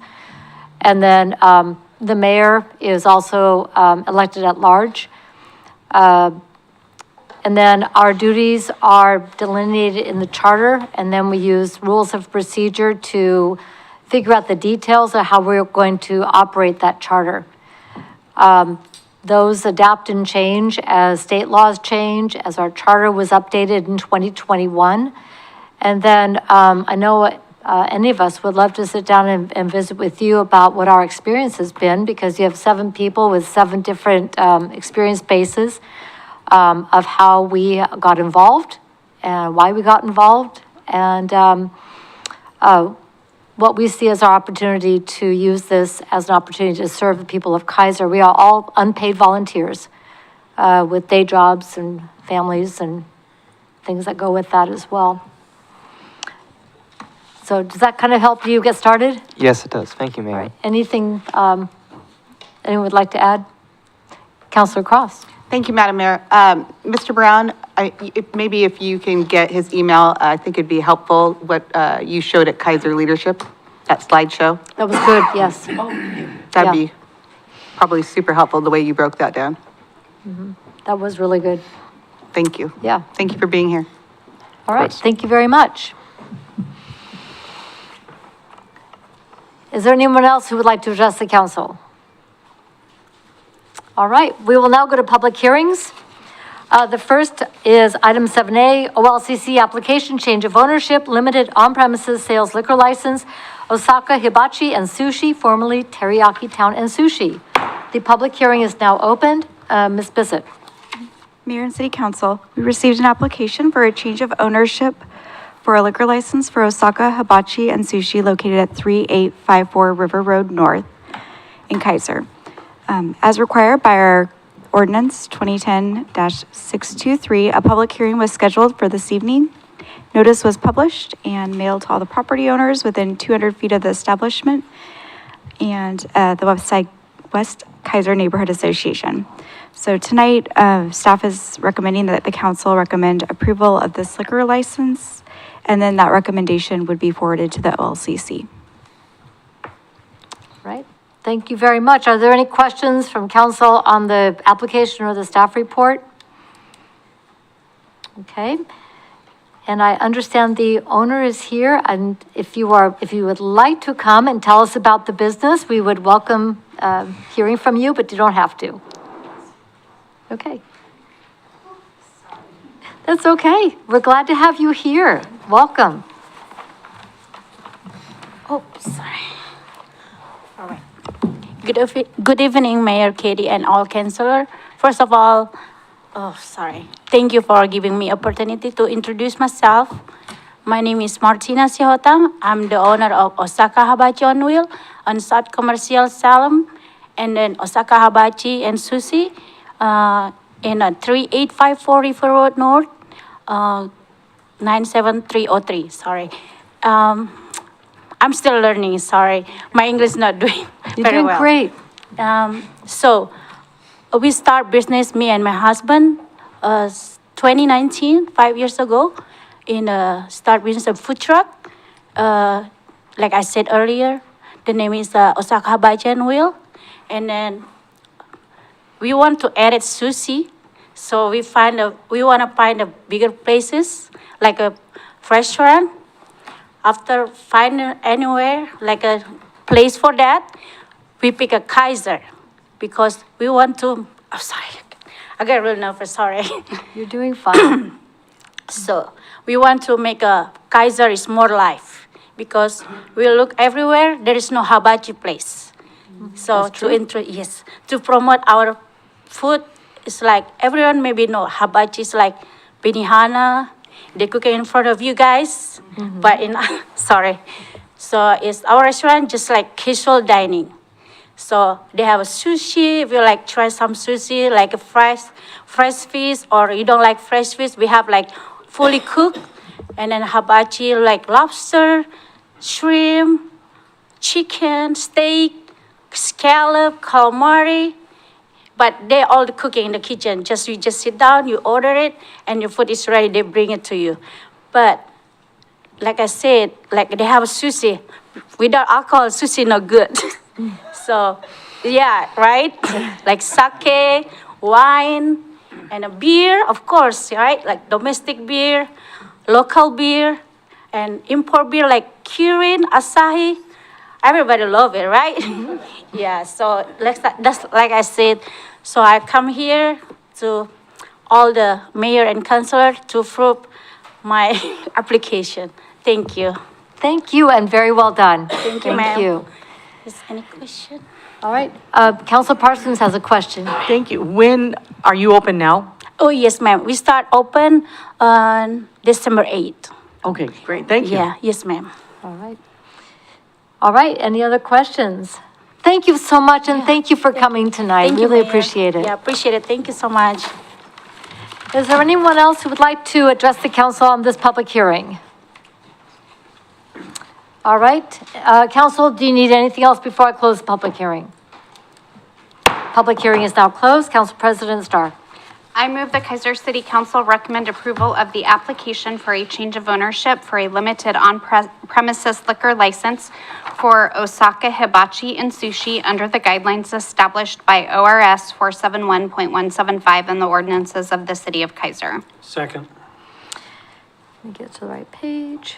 It's been moved and seconded that the Kaiser City Council recommend approval of the application for a change of ownership of a limited on-premises liquor license for Osaka Hibachi and Sushi under the guidelines established by ORS 471.175 and the ordinances of the City of Kaiser. Any discussion? All in favor signify by saying aye. Aye. Opposed signify by saying no. No objection. Motion passes unanimously. Good to go. All right, we will now go to our second public hearing, and that is for the 2025 liquor license renewals. Public hearing is now open. Ms. Bissett. Okay, Mayor and City Council, the City of Kaiser received notice from the OLCC that it's the time of year for us to renew our 2025 OLCC licenses. And so we've published in the newspaper and on our website, and then the police department also looked at all of the calls for service over the last year, and they have no reason to recommend denial of the renewals to the OLCC. So at this time, staff is recommending that the council make a motion to recommend approvals of the 2025 liquor license renewals. Thank you very much. Are there any questions on the staff report or the recommendation for the businesses? Okay. And I have nobody signed up for this public hearing. Is there anyone here who would like to address the council under this public hearing? Don't go all running at once. Okay. There are none. Councilors, anything else before I close the public hearing? Councilor Parsons. Thank you, Madam Mayor. I just have a potential conflict of interest because my kids own one of these businesses. It's just a potential. Mr. Lindsay? Yeah, actually, because it's your kids, I would say, just recuse yourself, so don't vote. Recuse, okay, thank you. Yeah. Okay. Thank you very much for that clarification. Anything further? I will close public hearing. And Councilor President Starr. I move the Kaiser City Council recommend the renewal of the listed liquor licenses of establishments located in the City of Kaiser and forward this recommendation to the Oregon Liquor and Cannabis Commission, or OLCC. Second. It's been moved and seconded that the Kaiser City Council recommend the renewal of the listed liquor licenses of establishments located in the City of Kaiser and forward this recommendation to the Oregon Liquor and Cannabis Commission, the OLCC. Any discussion? All in favor signify by saying aye. Aye. Opposed signify by saying no. Abstention? And that's Councilor Parsons. Motion passes with 6 aye and 1 abstention. All right, that concludes our public hearings for this evening. Let's go to administrative action, which is item 8A, a resolution authorizing the city manager to purchase property at 4860 Bailey Road for $799,000. Mr. Brown. Thank you, Madam Mayor and Council. The property at 4860 Bailey Road is the one just south of City Hall, and it's a kind of a rare opportunity to purchase a property that's adjacent to us. We had a need in the current budget period to produce a building for police evidence storage, which we budgeted $600,000 for. This property has a storage facility on it that will serve the needs of the police department for the long-term storage needs of larger vehicles mostly is what the need is for. But the rest of the property also has strategic value to the city without any design or intent of what to do with it at this point. The rest of the property, we are come to an agreement with the owner for $799,000 to purchase it, and we're recommending that the council approve that. All right, thank you very much. Any questions on the staff report? Okay, Council President Starr? I move that the Kaiser City Council adopt Resolution R2025, authorizing the city manager to purchase property at 4860 Bailey Road Northeast for $799,000. Second.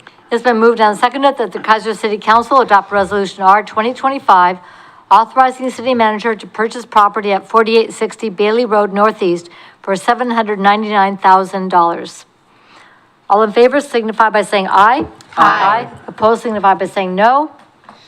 No objection. Motion passes unanimously. Item 8B is amending amending City of Kaiser City Council Rules of Procedure. And this goes to Mr. Lindsay? Thank you. Or to Councilor? Well, thank you, Madam Mayor. I will just tee this off for 2 seconds and then hand it over to Councilor Christopher, who brought this forward. This is one of those matters where it does say in your rules that any 3 councilors can agree to bring something in front or put it on the agenda, any item on the agenda. So Councilor Christopher, with a couple of other councilors, said that this was a rule change that they wanted to hear at the next meeting, and they had over 7 days advance, which is also a prerequisite of that rule. And so here we are. I would also note, in a situation like this where we try not to put too much in a staff report because it's not really our bringing it, it's the council bringing it. But what I did try to do is notify a place where we think that this suggested rule that Councilor Christopher wants to bring up could live within our rules. And then what I didn't put in here, but what I did find when I'm kind of combing through the rules recently, is there's another rules section under 11.5 that does say procedures in handling parliamentary motions. And this rule sort of semi-exists for debate on any given motion. So it says the original mover is entitled to the floor first. Each member has the right to speak and to rebut any other speakers, but should not have the floor the second time until all who wish to have spoken once. Unless it is decided otherwise, each speaker is limited to 5 minutes each time. So this is actually in the spirit of, but that's for motions. And what I think the spirit of what Councilor Christopher is bringing forward is for discussions as well. And so you have one already under 11.5 for motions, but if there's discussions, I believe that is what is trying to be accomplished. And so therefore, it is suggested to go through section 5.2 and add similar language or the language that Ms. Christopher will tell you what she's thinking. Thank you very much. Councilor Christopher? Thank you. Thank you. So, yes, I didn't know that, but this makes that even more consistent with that. So what brought me to bring this forward and talk with Councilor Cross and Councilor Starr about it, to see if they agreed, was we're all very passionate and spontaneous speakers who like to speak. Sometimes, listen, I'm right there. Yeah. Thank you. And so I thought, we limit our citizens to 5 minutes on any specific topic. Now, they can ask for additional time and we can grant them additional time, and it can go back and forth if we ask them questions. But the initial speaking to any debate subject is 5 minutes. So what I am proposing is that we consider during regular meetings, work sessions, and special meetings, council members must limit their speaking on on a single topic during discussions to 5 minutes per turn. Per turn. Okay, so if additional time is needed, the city council member must request and receive permission from the majority of the council before continuing, or we have to go through the city council and wait till the next turn. And I think that that is fair and that is consistent. It will certainly help me be far more succinct and make sure I know what in the world I'm going to say before I open my mouth and start to ramble. And with that, I'll be quiet. Thank you. Other comments? The others, Council President Starr or Councilor Cross, do you want to speak to this issue? I think it makes sense. I think everyone here on this dais has run a business or been upper level management. We read the packet. We have our discussion points and we do not need to be here all night. And I think we can get work done in 2.5 hours.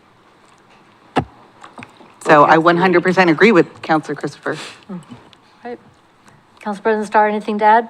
Nothing to add. I agree, and I'm in support. Okay. So I believe the next step would be to, Mayor? yes, Councilor Christopher. I'd like to move a motion to suspend the rules so that we could adopt this tonight, similarly to what we did with the 6 o'clock rule, so that it would be in effect for our work session on the 18th. So I would move that motion. Stand by, point of order. The proposed motion is in the packet on page 84. Yeah, the suspension of rules wouldn't be necessary. You could Oh, just, because it's in you here? could just vote on it. Because it's in here.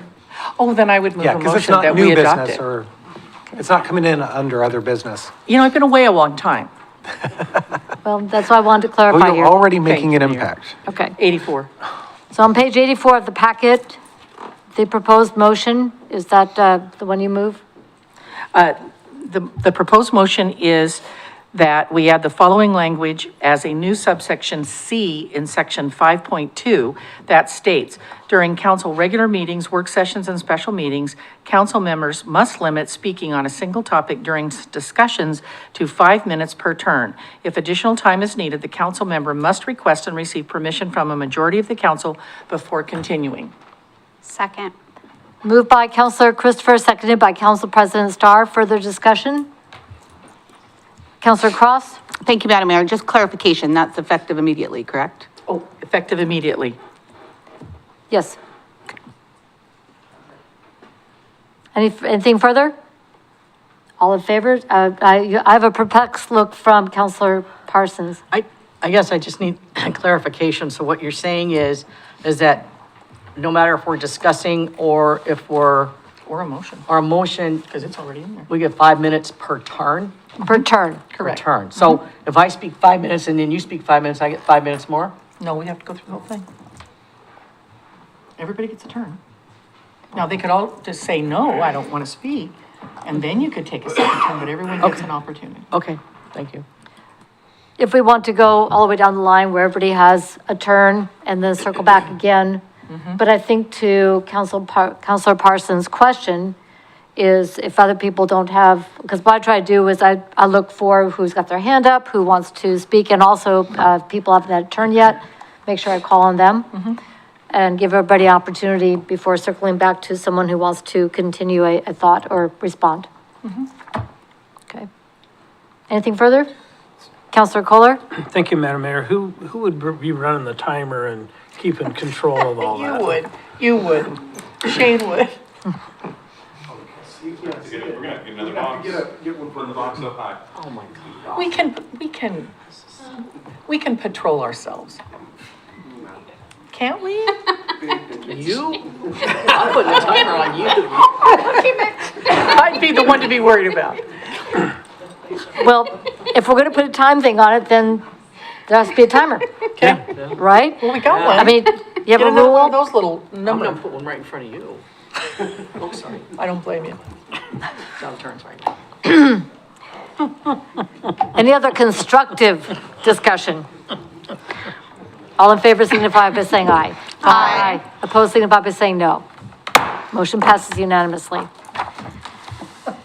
Okay, well, we'll do it again. Consent calendar, Council President Starr, would you please read the items on tonight's consent calendar? Our consent calendar tonight reads, item A, approval of December 9th, 2024 work session minutes. Item B, approval of December 16th, 2024 regular session minutes. Thank you. Polls, Councilor Parsons. Yeah, I wasn't here then, so. So you I may, won't poll them, I just won't vote, yes, right? you have the right to abstain. Okay, thank you. Okay. Anybody else? All right, Council President Starr. I move the consent calendar be adopted as read. Second. Consent calendar has been moved and seconded. All in favor signify by saying aye. Aye. Opposed signify by saying no. Abstentions? Aye. Motion passes with 6 aye and abstention by Councilor Parsons. All right, other business. This time is provided for the mayor, city council members, or staff an opportunity to bring new oral matters before the council that are not on tonight's agenda. Mr. Brown, we already took care of your item, didn't we? I had, Madam Mayor and Council, one more item of other business to request. The council has initiated a master plan amendment to consider a facility out at Kaiser Rapids Park.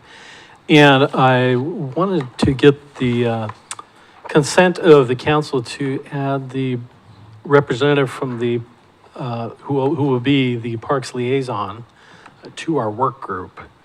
And if the council's okay with that, then we would just include them in our conference calls with MIG as we're moving along.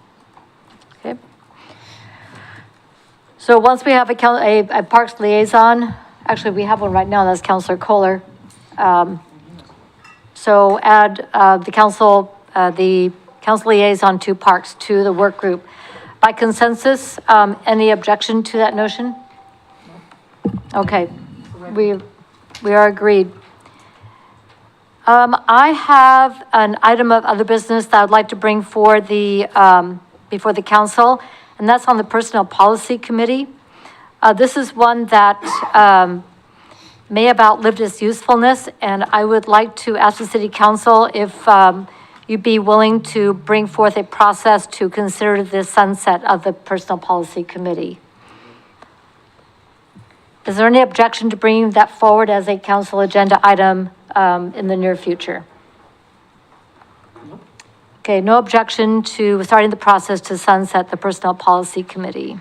Can I ask a clarification question? Council President Starr. Just a clarification question. Are we starting the process to discuss whether it will be sunsetted, not as you stated, Mary, just what I heard was you said to start the process to sunset it, but I think we should have the conversation about whether to do that. I think it's a little bit of a semantics difference, but I think the meaning is different. Okay, so thank you for that clarification. And yes, it is with the intent, in my opinion, to start the process to sunset the committee that may have outlived its usefulness. But if you would rather to have an agenda item to consider whether to sunset. Yeah. Yes. Okay, so bring back the information, pros and cons, so we can make a decision and then start the direction to do so. I have another one that I'd like to bring forward, and this has been in consultation with Councilor Christopher regarding the Kaiser Point Public Arts Commission. And this would be to consider changing the council voting position to a non-voting liaison. Councilor Christopher, would you like to talk about that? You've mentioned that to me, and I think there was some wisdom in that. Thank you. Yes, I didn't even realize that it was a voting position, but I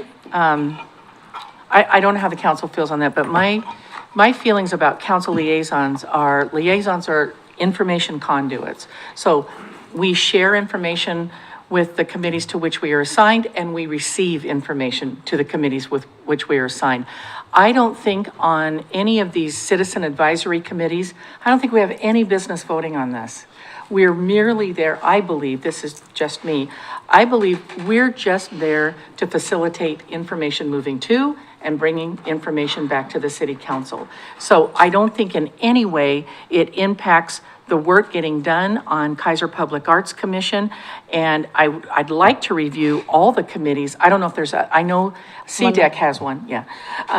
And I think that we should take a look at all of those and really understand what our position is as a liaison. And I don't think that on a Citizens Advisory Committee, we're there to listen and to hear what our citizens are telling us and sharing with that citizen committee what the council would like us to share. And I think that's the appropriate role. Thank you very much, Councilor Christopher. I absolutely agree. This was something that was baked in when the Kaiser Public Arts Commission was created all those years ago. Yeah. It was quite a while ago. So with that, is there, would the council be willing to have an agenda item to consider changing the position on the Kaiser Public Arts Commission from a voting council member to a non-voting liaison? Council, okay. Councilor Thank you, Cross. Madam Mayor. Yes, absolutely. I think that we probably are going to come into other things during our work session that we will need to modify the same being. So I don't know if there's a little bit of wisdom in doing it all at once. Well, that's fine. While I understand that, I think that each one is going to require a separate action. Probably. Because we will have to amend the resolution for that committee. And this is something that we can do that is, that's separate from the work session. It's not a council goal, and it's not really about the rules of procedure. This is specifically for that. I understand that. yeah. But I also do understand that now we have different rules that we're going to be super effective. So being very calculated on how we stuff our agenda since we only have 3 hours. Thank you. All right. And this doesn't all have to be on one agenda, but to start the ball rolling on this particular, this committee, because I think it's time to move forward with this, but that's. I agree with you, Mayor. Council President Starr? I was just going to suggest that we look at, in addition to this one, which I agree with, the Public Arts Commission, I think we should look at the other committees, internal advisory committees where we have the counselors serve in a voting capacity. So yes, I support reviewing the public arts, but I think we also need to have conversation about the others. Thank you. So on the Public Arts, Kaiser Public Arts Committee, is there agreement to go ahead with asking an agenda item coming up in a timely fashion to make this change? Is there any objection?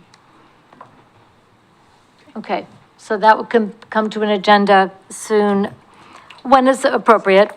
There's only one other committee. Well, personnel policy is voting. And the only other one that is voting aside from budget, and I don't know about y'all, but I'm not giving up my vote on budget, is CDEC. That was my next part of the sentence, is that one. If you're going to look at one, look at them all. And that's the last one, aside from budget. And again, if somebody wants to give up their vote on budget, I would be really I think surprised. that one's statutory. I think that's a different. Yeah, it's a bit of a different animal. Yeah. But with that and the public and the PPC, the last one of this group that has voting members, aside from budget and the long range, well, we don't vote on task forces, so that's irrelevant. So actually I have a boo-boo on that one, is for the Community Diversity Engagement Committee. Right now we have 2 voting council members. And is there a desire for council to look at changing that to a voting liaison? Councilor Christopher. I think that resolution needs more work than that, because that needs a rework.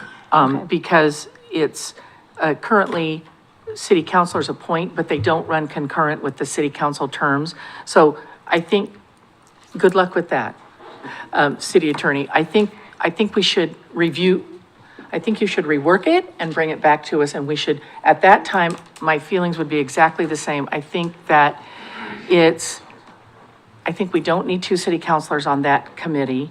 I think we need 1 liaison for every internal committee, and I think they need to be non-voting. So, but I think all that is part of that. I mean, there's just more to do on that one. Okay. But yes, I'm in favor of doing it. So do you want to take care of that one issue or do more comprehensive and leave it with 2 voting members until we figure out the rest of it? I want him to work on it as quickly as he can and get it shaped up so that we can appoint people and move forward. So, but we have to give him the what? The what would be, you've heard what we've said, and if the council agrees by consensus that we drop that to one, non-voting, and set up the terms consistent with the city council terms, if you all agree with that, so it's, basically it's VCC. It's VCC, because they are council appointed. They run concurrent with the city councilor terms every 2 years, and they're non-voting. VCC's liaison, it's non-voting, right? Who's the person? Oh, the VCC, we have a liaison to that committee. Yeah, and it's non-voting. Correct, So correct. it's basically the same committee, but a different topic and emphasis.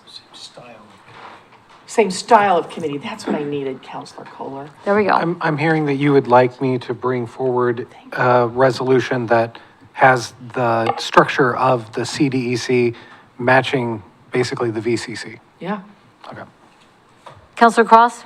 Thank you, Madam Mayor. With the terms to match the council positions. Perfect. Okay. So that could come forward as an agenda item. And that would, then we could debate the, those components. But for me, the big thing is taking these two committees and changing the council positions to non-voting liaisons. I think that's an important step forward. I agree. And cleans all that up. I agree, Mayor. And that would then leave, and if, depending on what happens with personnel policy, that would then align all of the committees, except budget, and audit as non-voting liaisons. Perfect. Okay? All right. Thank you for your indulgence on that. I appreciate it. Thank you much. That is all I have under other business. Anybody else? Okay. So let's go to staff reports. Mr. Brown? I have nothing else, Madam Mayor and Council. Thank you. Thank you. Mr. Wood? Madam Mayor, City Council, continue to conserve water. We did have a 4.5% rate increase for sewer effective January 1st. For residents, you'll see that hitting your bill at the end of March and the end of April, depending on where in the city that you live. So conserve water now so that your sewer rate will be lower in the future. Thank you. Thank you. Ms. Bissett? Nothing tonight, Mayor. Thank you. Thank you. Chief? Thank you, Madam Mayor, City Councilors. This past week was pretty busy. Kind of been picking things up a little bit over the holidays. We had 380 calls in the last 7 days. So average about 55 calls a day. 380 calls for service this past Sunday to Sunday. I didn't count today. And then I did something today I've never done before in my life. I watched a chicken cross the road. Yes, you did. Many times. And Mayor Clark was escorting the chicken. Yes, I was. So we went with Safer Routes for School. It's on our Facebook page. And Beth Schmidt dressed up as a chicken and escorted Whitaker kids to school this morning, so. And I'm sure there are pictures. Yes, there are. They're on Facebook. There's a few pictures, Yep. yes. It was quite interesting. The chicken crossed the road to show the students how it can be done safely. That's right. So. I have nothing else. Yep, it was great. Chief, and I think this goes to you. There was an announcement from the chamber, and they work closely with the police department on the annual letters of trespass, letters of consent. Can you address that, please? Yes, so our lovely district attorney's office, and I totally agree with it, would like to see businesses, if you own or operate a business, you don't have to do a residence. Residence is different. But if you own and operate a business, to fill out a trespass letter of consent, so that if you're not on the property, we can have enforcement action without calling you at 2 o'clock in the morning. So, but they want that done yearly, and we try to renew them in January. So that way we have a tickler every year. You can fill it out any time of the year, but we try to do it yearly in January. A question Yes. for Counselor Christopher. So that means the cultural center We just have to add that to our list of stuff we have to do every year. And we Correct. send you a new trespass letter every year. Yes, All right. dated right around January 1st. Okay. Chief, is the form on our website? It is. It's So on that the makes it easy police for department everybody? website. Correct. Find the form, fill it out, turn it in. Yes, ASAP. please. Yes. Thank you very much, Mr. Lawyer. Nothing tonight. Thank you, Madam Mayor. Actually, I have something for you. And I just want to say thank you to all of our staff that worked in conjunction to be supportive of Salem staff that needed to do that work on the 18, on the big sewer lines. And that was a very big deal, working collaboratively to make sure that it was done right, and as quickly as possible. So a big thank you. Thank you. I'll share that with staff. Thank you very much. You bet. That was a 24-inch, thank you. Yep. With an 18-inch on the side. Yeah. With the side, with the side of 18-inch. Yep. Counselor Kohler. Thank you, Madam Mayor. I spoke with Mark Bechtel about all that recently, and he said that that was quite an undertaking, and that it was an amazing job by the contractors to get that all done, and the support from you guys was great. So that I wanted to pass that on. Thank you. I will share that with staff as well. Thank you. And then I unfortunately didn't get to see it firsthand because I was out of state. I chose the right time to leave, didn't I? I'm sure that it didn't bother you. It bothered me. You didn't get to see it. It bothered me a little bit. And those things don't happen very often, and I'm thankful it happened where it happened. That was a good thing. It could have been a lot worse. So, Right. Thank you. dedicated staff took care of it. I didn't need to be here to see it. And Follow up? I've had several phone calls from people about utilities, utility company working in their neighborhoods. And I know that you've spent some time working on that with Zipley. Do you want to just give a quick report on how that's, what's going on with that at this point? I will say it's improved. In other words, what I'm saying is improved is their response to concerns. We have another meeting with them on Wednesday morning to kind of reconvene and talk about the last month. What I'm hearing and what I'm seeing is greatly reduced complaints. I don't know if that's because they're addressing them up front or if they're doing a cleaner job, so there are no complaints. In one sense, it doesn't really matter as long as they're taking care of things and we're not hearing complaints. I have heard some good things about when they're done and they leave a neighborhood, at least with this phase of their work. Things are cleaned up and done and nice. And if there is a settlement, they get back quickly to take care of it. So that's all good stuff. And I'll have better information after our meeting Wednesday morning to find out some details from them firsthand. What's the change? What has changed? Is it their performance or is it the crew's performance or is it their response to complaints? Again, thank you for your work on that. As a follow-up to that, I just want to mention that some friends of mine at church pulled me aside and said, hey, I just want to let you know that this got installed in front of our house and they left it neat as a pin. So I'll come back with that. All right. Anything further for Mr. Lawyer? Mr. Witham? Nothing this evening, Madam Mayor. Thank you. Okay, thank you much. Mr. Lindsay? I just will reiterate that we are still in the throes of negotiating with our Kaiser Police Association Sergeants group. And so, as always, we want to always stay neutral about collective bargaining. So, if anybody approaches you, you can't be either positive or negative about it. You have to be neutral.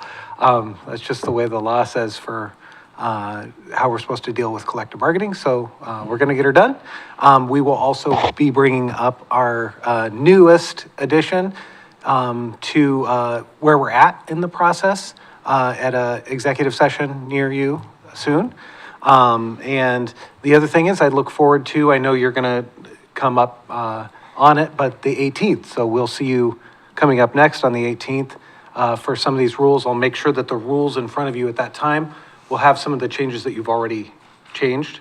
And so it'll maybe be a little cleaner for you guys to start to deal with all of the other suggested changes. And I look forward to your goals. So, yeah. Thank you much. Actually, can I go back to Mr. Witham? There was a, announcement in the staff, in the weekly update about the, building that formerly was used by Sherry's. I believe a building permit was Yes, submitted? thank you, Madam Mayor. Yeah, we received a building permit last week from Kaiser, the restaurant that's south part of town. So they submitted building permits for just an internal remodel of Sherry's. There's nothing on the outside that they're doing at this time. They may be painting in the future. I'm sure they'll change the signs. And I kind of asked, I was like, so are you guys going to have a second restaurant or are you moving? And they kind of indicated the plan was to open the restaurant and see if it was going to be a second location. So I don't know, I don't know what the situation is for them with their current situation or leases or any of that. So, but yeah, so that will no longer be vacant in sometime in the near future at least, which is great, so. Well, thank you. There was a lot of speculation, and when the sign disappeared, all of a sudden I started getting pinged, like, did something happen? Did something happen? So I asked Mr. Brown, I said, is this public? And he goes, yep. So there you go. Inquiring minds wanted to know. Yep, I got a lot of phone calls from a lot of different folks, but finally when a building permit actually comes in, it's not just somebody ringing our phone and asking questions, so. Yep. All right. Thank you very I have much. a question, Madam Mayor. Counselor Parsons. Have we received building permits for the Sonic yet from Burgerville? Because they're doing the one out south, so. We have not, in talking, which, Councilor Parsons, I know you haven't been at previous council meetings. I've kind of tried to keep everybody up to speed as much as I am kept up to speed, because I know there's a lot of anticipation, some excitement. I'm sad that we missed out on Walla Walla Sweet Onion Rings this summer. I was really hoping it would already been there by now. So I talked with their architect, it must have been around Thanksgiving, and they were hoping they would be getting building permits submitted before the end of the year. That didn't happen, but my permit specialist, Megan, in our office, she did talk to, I don't know if it was the same architect or if it was somebody else, but they did indicate to us that they've got the permits in for the one in Salem, or I guess technically it's Marion County.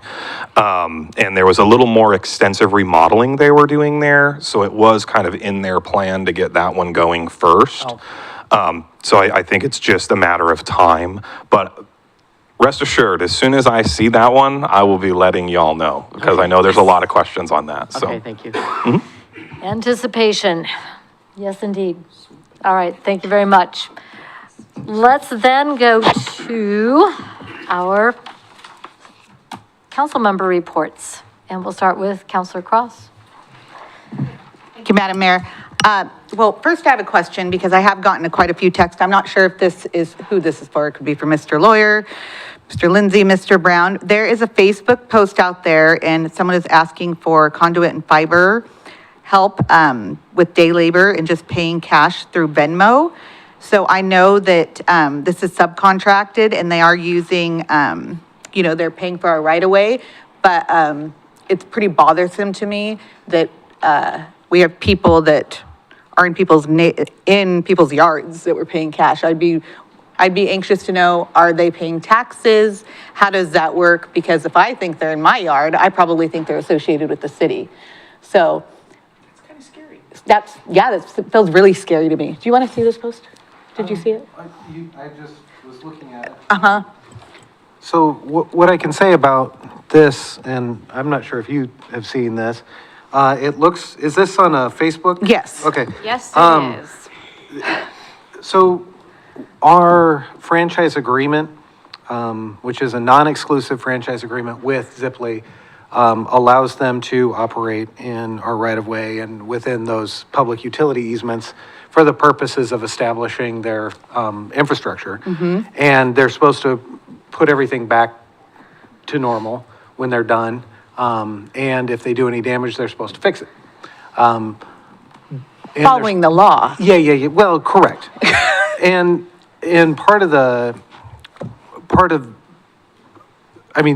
this is one of those things where there is an agency, the IRS, that does try to find people who don't pay their taxes.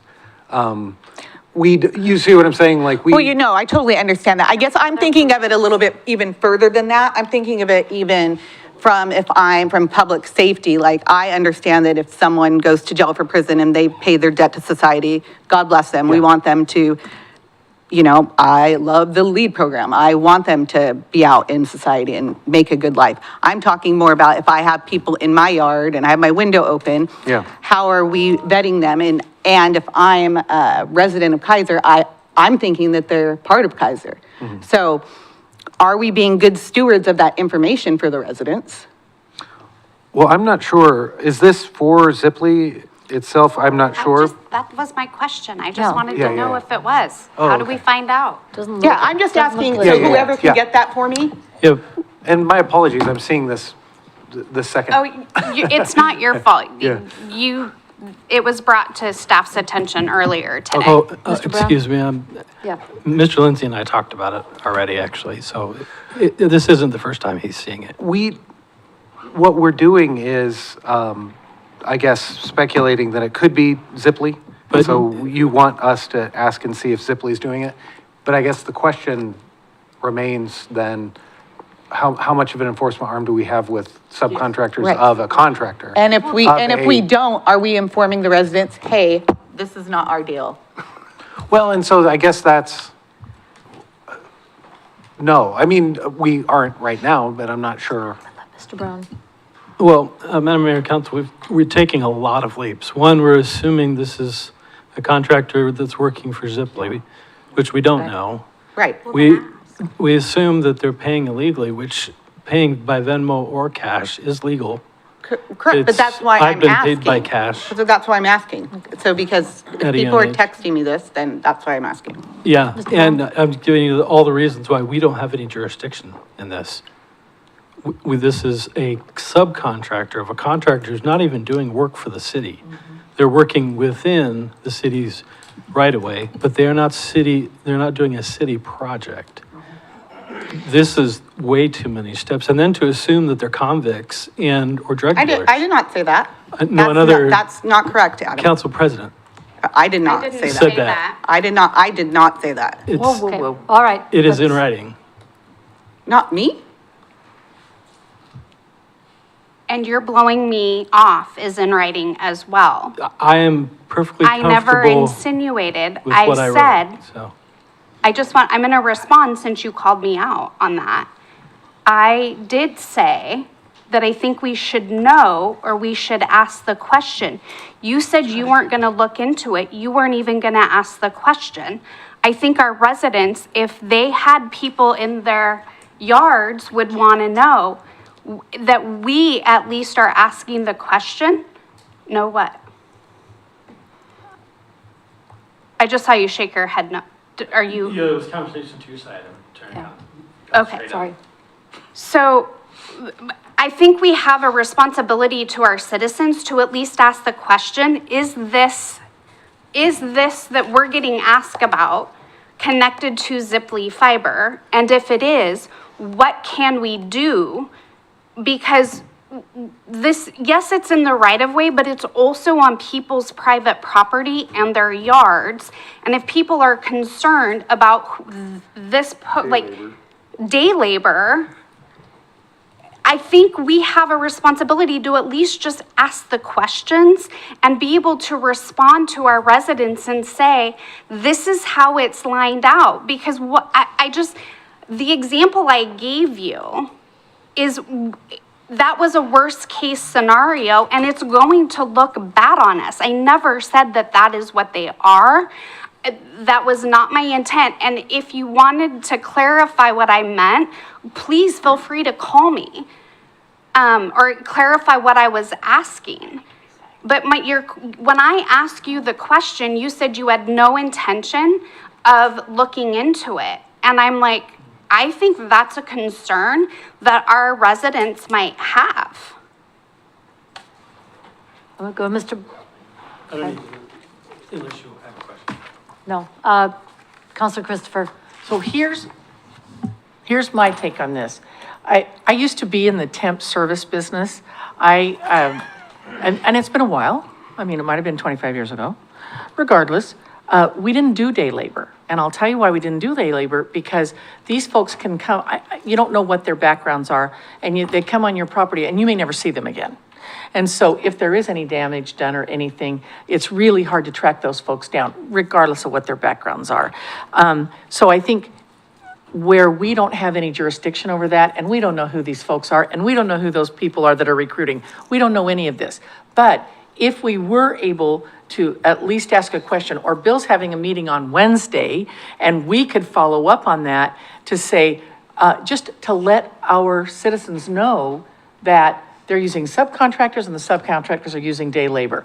Heads up when these folks are coming to your house.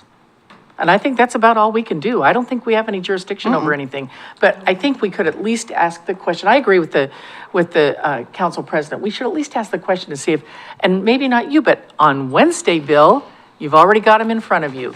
So let's figure out if it is them and just express our concerns, and then we should get it out to our citizens. You can bet the newspaper at the back of the room may have something to say about this in the newspaper. So we may have already accomplished getting that little warning out to our citizens. Well, yeah, I think it doesn't cost anything to ask, That's what I think. Thank you. but we'll do that. And I know Mr. Cleaver is not here tonight, but are we also being aware of the ban the box, where you cannot ask people about their criminal background once they are done with that? So, Yes, Madam Mayor and Council, there's all kinds of flags that are raised by this, and that's my hesitancy. Yeah. right, Yeah. okay.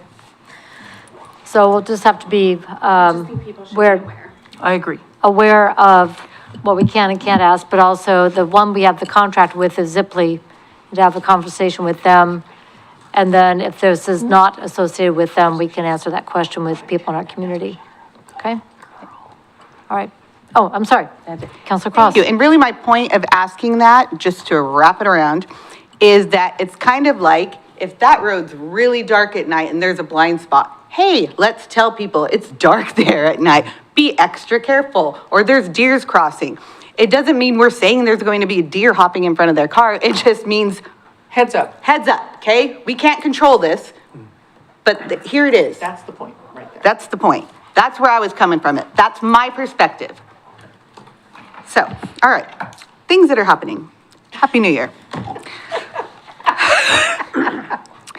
I got to attend the swearing in of at the Marion County of County Commissioner Bethel and Sheriff Nick Hunter and Bill Burgess, and that was fantastic. It was great to see Representative Maddox there this morning also, and seeing him here tonight. He's fantastic. Next week, I just want to highlight that the Salem Chamber Monthly Forum will have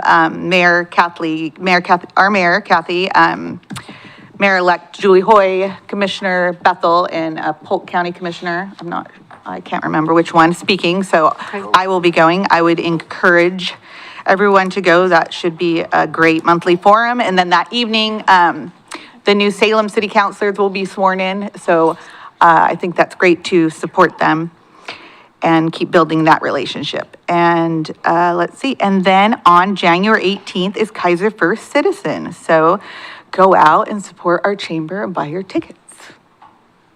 Again, Happy New Year. Councilor Duran. I have nothing this evening. Council President Starr. I have nothing. Thank you. We're gonna make 9 o'clock. Councilor Kohler. Thank you, Madam Mayor. Just wanted to say a special thank you to all the elves and everything else that helped with all the events with the chamber and our holiday parade and all the other things that happen. You notice the lights are off the tree now and, no, almost? The street lights are down. Okay. So anyway, there's a lot of work that happens with all that, and I just want to extend my personal thanks to all those people that help make all that very special for Kaiser.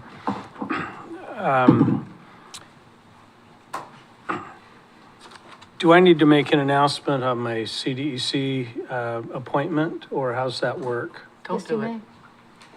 If you wish to do so. Because I think officially she's already on the books and that, so is that correct?